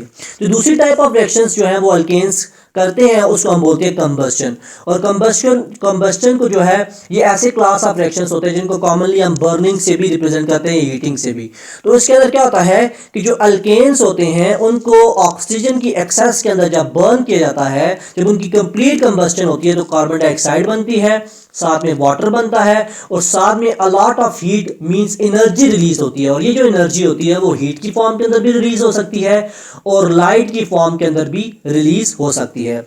अल्केन के बारे में इसीलिए से हम ये कहते हैं कि अल्केन्स को हम एज अ फ्यूल भी ले सकते हैं, और ये हाईली एक्सोथर्मिक रिएक्शन होता है जब भी इनकी कंबस्टन की जाती है। एक्सोथर्मिक रिएक्शन से और एंडोथर्मिक रिएक्शन से क्या मुराद है, थोड़ा सा मैं आपको क्लियर कर देता हूं। देखें, एक लफ्ज होता है, एक प्रोसेस होता है एंडोथर्मिक। एंडोथर्मिक से मुराद क्या होता है? सबसे पहले मैं यहां पर लिख देता हूं, फिर आपको एक्सप्लेन करता हूं। देखें, एंडो बोलते हैं इनसाइड या अब्जॉर्ब होने को, और थर्म बोलते हैं हीट को। तो ऐसा टाइप ऑफ रिएक्शन या ऐसा प्रोसेस जिसके अंदर हीट इनसाइड द सिस्टम जाए या सिस्टम सराउंडिंग से अब्सॉर्ब करे हीट को, ऐसे टाइप ऑफ रिएक्शन को हम क्या बोलते हैं? एंडोथर्मिक रिएक्शन या एंडोथर्मिक प्रोसेस बोलते हैं। और एक्सोथर्मिक से मुराद क्या होता है? एक्सो बोलते हैं आउटसाइड को, रिलीज करने को, और थर्म अगेन बोलते हैं हीट को। सो ऐसा टाइप ऑफ रिएक्शन जिसके अंदर जो हीट है, जो एनर्जी है, वो सराउंडिंग के अंदर, एनवायरनमेंट के अंदर रिलीज की जाए, ऐसे टाइप ऑफ रिएक्शन को हम क्या बोलते हैं? एक्सोथर्मिक रिएक्शन बोलते हैं। ये बात आपको क्लियर होगी। और दूसरी बात आपने ये ध्यान में रखनी है कि जब भी हम एंडोथर्मिक रिएक्शन की बात करते हैं तो हीट इसमें क्या हो रही है? अब्सॉर्ब हो रही होती है, लिहाजा इसको हम रिएक्शन के अंदर रिएक्टेंट वाली साइड लिखते हैं। मींस रिएक्टेंट लिख के साथ में प्लस डालकर हीट लिखते हैं। जब भी आपको रिएक्टेंट वाली साइड हीट नजर आए तो उससे मुराद क्या है? ये एंडोथर्मिक रिएक्शन है, मींस इसके अंदर हीट यूज हो रही है, अब्सॉर्ब हो रही है। और जब भी एक्सोथर्मिक रिएक्शन होगा तो उसके अंदर क्या होगा कि प्रोडक्ट लिखे होंगे, उनके साथ हीट क्या हो रही होगी? एनर्जी क्या हो रही? वो रिलीज हो रही होगी। ऐसे टाइप ऑफ रिएक्शन को हम क्या बोलोगे? एक्सोथर्मिक रिएक्शन बोलोगे। तो जो कंबस्टन होती है अल्केन की, it is the type of highly exothermic reaction. Highly इसलिए बोल रहे हैं कि इसके अंदर अलॉट ऑफ हीट जो है वो रिलीज होती है, जो कि डिफरेंट पर्पसेस के लिए इंडस्ट्रीज के अंदर फॉर जनरेटिंग इलेक्ट्रिसिटी जो है या और कामों के लिए यूज की जाती है। तो ये आपको अच्छे तरीके से समझ आनी चाहिए।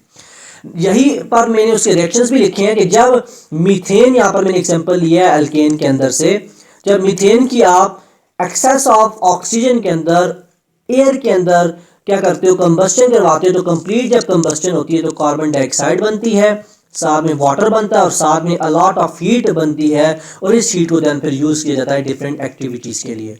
और अगर यही जो है मीथेन की या अल्केन की in less amount of, limited amount of oxygen जो है वो रिएक्शन करवाया जाए, बर्निंग करवाई जाए, कंबस्टन करवाई जाए, तो ऐसे टाइप ऑफ कंबस्टन को हम बोलते हैं इनकम्प्लीट कंबस्टन। क्योंकि इसके अंदर कंप्लीटली जो है वो जो मीथेन होता है या जो अल्केन होता है वो कंबस्ट नहीं होता, बर्न नहीं होता, लिहाजा रिजल्ट के अंदर जो प्रोडक्ट बनता है वो कार्बन डाइऑक्साइड के बजाय कार्बन मोनोऑक्साइड बनता है, साथ में वाटर बनता है, और साथ में हीट के बजाय क्या बनता है? कार्बन बनता है, जो कि अनबर्न कार्बन होता है, क्योंकि इतनी ऑक्सीजन मौजूद नहीं थी कि वो कार्बन भी बर्न हो सकता।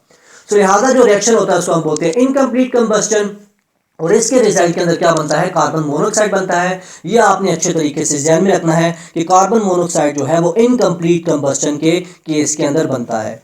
ये दूसरा पॉइंट भी मैंने ये लिखा है। और तीसरी पॉइंट इसके बारे में मैंने ये लिखा है कि जो कार्बन मोनोऑक्साइड होती है, it is a highly poisonous gas. ये बहुत ज़्यादा जहरीली गैस होती है, और जब ये इनहेल हो जाए तो ये सफोकेशन कॉज करती है, और बंदे की जो है वो डेथ भी कॉज कर सकती है। इसके अंदर इतनी ज़्यादा ये पॉइजनस गैस होती है। नेक्स्ट चीज हम देखते हैं कि हाइड्रोकार्बन को हम एज अ फ्यूल लेते हैं। वो वही वजह है कि आपने देखा कंबस्शन के अंदर कि जब हम अल्केन्स को सैचुरेटेड हाइड्रोकार्बन्स को बर्न करते हैं तो अलॉट ऑफ हीट जो है वो रिलीज होती है। इस वजह से हम इसको कहते हैं कि हाइड्रोकार्बन्स को हम एज अ फ्यूल यूज करते हैं। हाइड्रोकार्बन्स के अंदर नेचुरल गैस आती है, पेट्रोलियम आते हैं, कोल आते हैं, ये सारे के सारे क्या हैं, ये इनके अंदर हाइड्रोकार्बन्स मौजूद होते हैं जो कि बर्न होकर क्या प्रोड्यूस करते हैं, हीट एनर्जी प्रोड्यूस करते हैं और इसको हम यूज़ करते हैं फॉर बर्निंग एंड हीटिंग।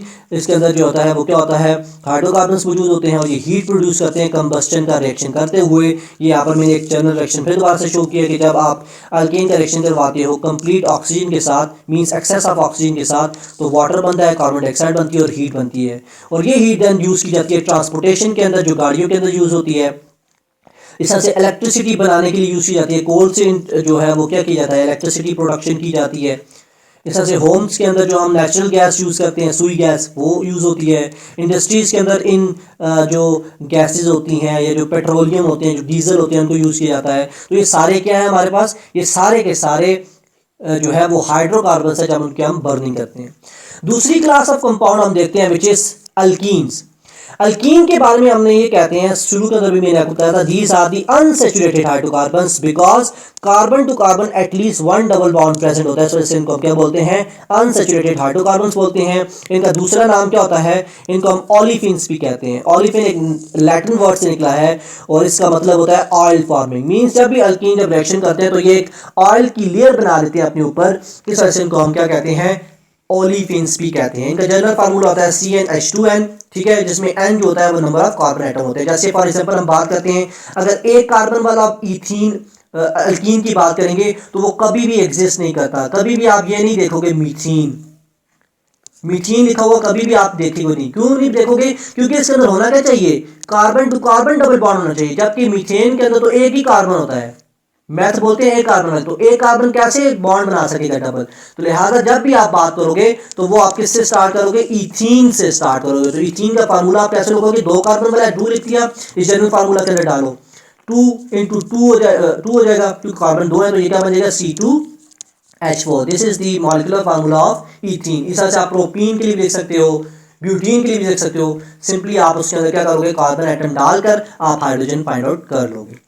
दूसरी चीज यहाँ पर ये लिखी हुई है मैंने कि अल्कीन जो होते हैं वो ज्यादा रिएक्टिव होते हैं एज कम्पेयर टू अल्केन्स। वो इसी से रिएक्टिव होते हैं कि इनके अंदर अनसैचुरेशन आ जाती है, डबल बॉन्ड आ जाता है और डबल बॉन्ड इनको हाईली रिएक्टिव बना देता है एज कम्पेयर टू अल्केन्स जिनके अंदर ऐसा कोई भी डबल बॉन्ड नहीं आता। सिंपलेस्ट अल्कीन की बात करें तो सिंपलेस्ट अल्कीन कहाँ से स्टार्ट होते हैं, इथीन से स्टार्ट होते हैं। अगर यही मैं सिंपलेस्ट अल्केन्स कहता तो देन फिर आप क्या बोलते हैं, मीथेन बोलते। ठीक है, इसका फार्मूला क्या होता है, मॉलिक्यूलर फार्मूला C2H4 होता है, जिसका स्ट्रक्चरल फार्मूला ये होता है, यहाँ पर मैंने ड्रॉ किया है। नेक्स्ट चीज हम देखते हैं इन सब के जो फर्स्ट जो 5-6 मेंबर्स हैं इथीन के, उनके मॉलिक्यूलर फार्मूला, कंडेंस फार्मूला। अब यहाँ पर सबसे पहले मैंने लिखा है मीथेन। तो मीथेन आप जानते हो मीथेन एग्जिस्ट ही नहीं करता, तो लिहाजा क्रॉस लगा दो। इथीन के अंदर आ जाओ, ENE इसलिए लिखा है क्योंकि ये अल्कीन से ताल्लुक रखता है।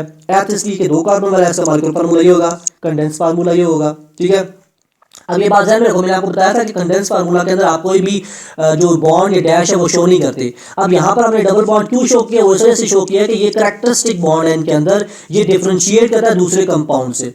अगर हम डबल बॉन्ड ना लगाते, इसको ऐसे अटैच करते, तो फिर हम डिफरेंशिएट नहीं कर पाते कि ये अल्कीन है या अल्केन है। तो डिफरेंशिएट करने के लिए यहाँ पर हमने क्या लगाया है, डबल बॉन्ड, जिससे हमें पता चल रहा है कि ये कौन सा कंपाउंड है, ये अल्कीन का कंपाउंड है। ठीक है, इस तरह से आप ब्यूटीन का भी देख सकते हैं, पेंटीन का भी और हेक्सीन का भी। इन तमाम के आप जो मॉलिक्यूलर फार्मूला और कंडेंस फार्मूला है वो आपको ड्रॉ भी कर सकते हैं और इस टेबल के थ्रू देख भी सकते हैं। नेक्स्ट चीज के हम स्ट्रक्चरल फार्मूला के ऊपर जाते हैं। This is the structural formula of ethene. 2 carbon है, carbon to carbon double bond है, आप देख सकते हो। ये जो स्ट्रक्चर है यहाँ पर ये प्रोपीन का है। प्रोपीन की क्यों बोला, 2-3 कार्बन है इसके अंदर और एक carbon to carbon double bond भी प्रेजेंट है, लिहाजा इसको हम क्या बोलेंगे, प्रोपीन। यहाँ पर देखें, यहाँ पर 4 कार्बन मौजूद है, 1 कार्बन 2 3 4, तो लिहाजा इसको 4 वाले को हम क्या बोलेंगे, ब्यूटीन बोलेंगे। इन क्यों बोला, क्योंकि carbon to carbon double bond भी प्रेजेंट है।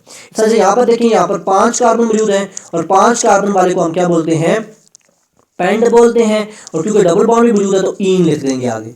यहाँ पर देखें 6 कार्बन मौजूद है, 6 कार्बन वाले को हम बोलते हैं हेक्स और इन बोल देंगे, क्योंकि double carbon to carbon double bond मौजूद है तो ये हेक्सीन बन जाएगा।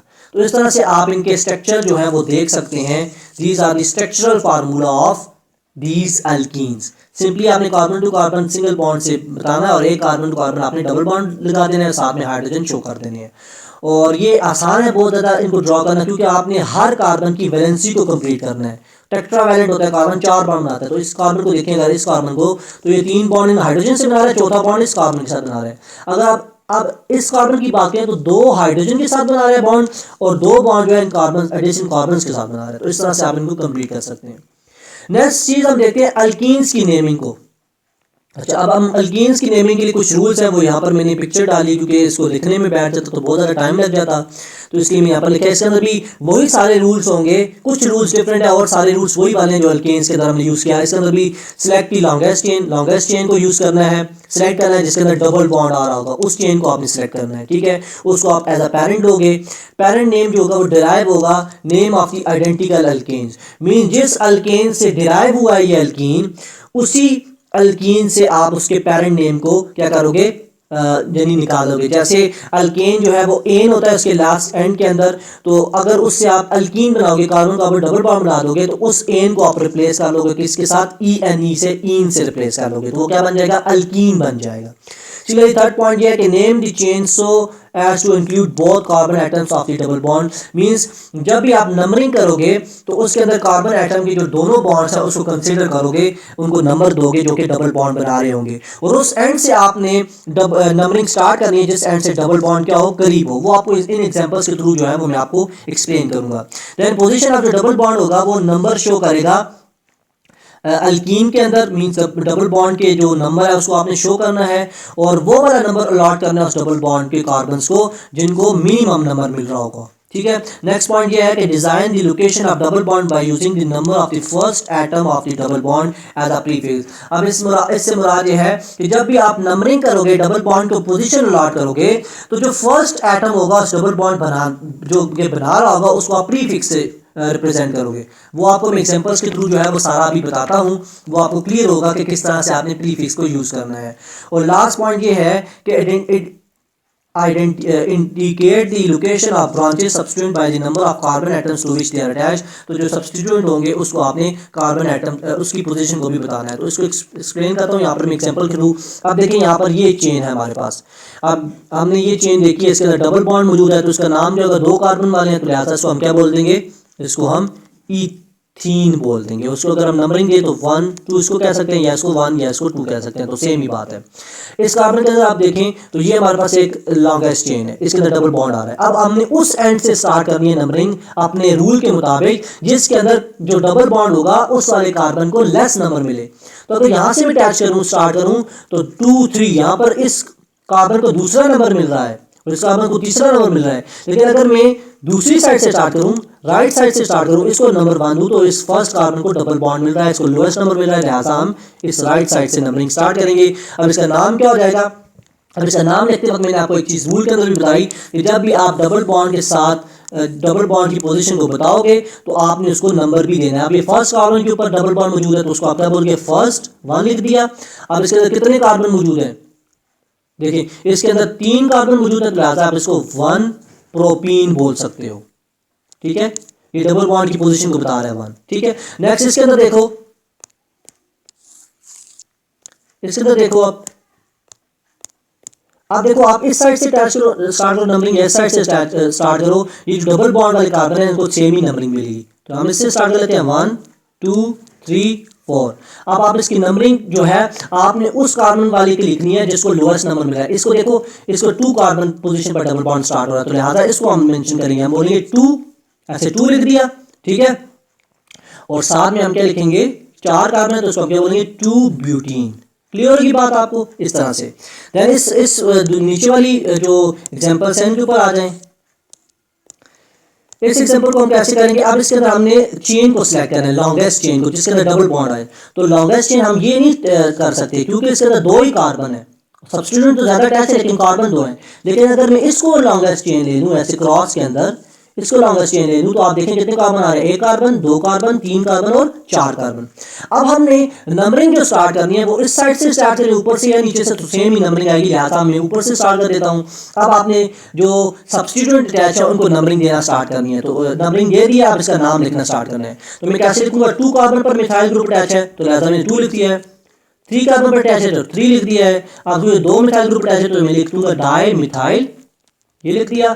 अब उसके पास जो डबल बॉन्ड है उसकी पोजीशन को बताना है, तो डबल बॉन्ड किस कार्बन से अटैच है, लोएस्ट नंबर किस कार्बन को मिल रहा है, सेकंड वाले कार्बन, तो लिहाजा मैं क्या लिख दूंगा, डैश डाल के 2, और कितने टोटल कितने कार्बन है इस चेन के अंदर, पैरेंट चेन के अंदर 4 कार्बन है, तो इसको लिहाजा मैं क्या बोल दूंगा, 2 ब्यूटीन बोल दूंगा।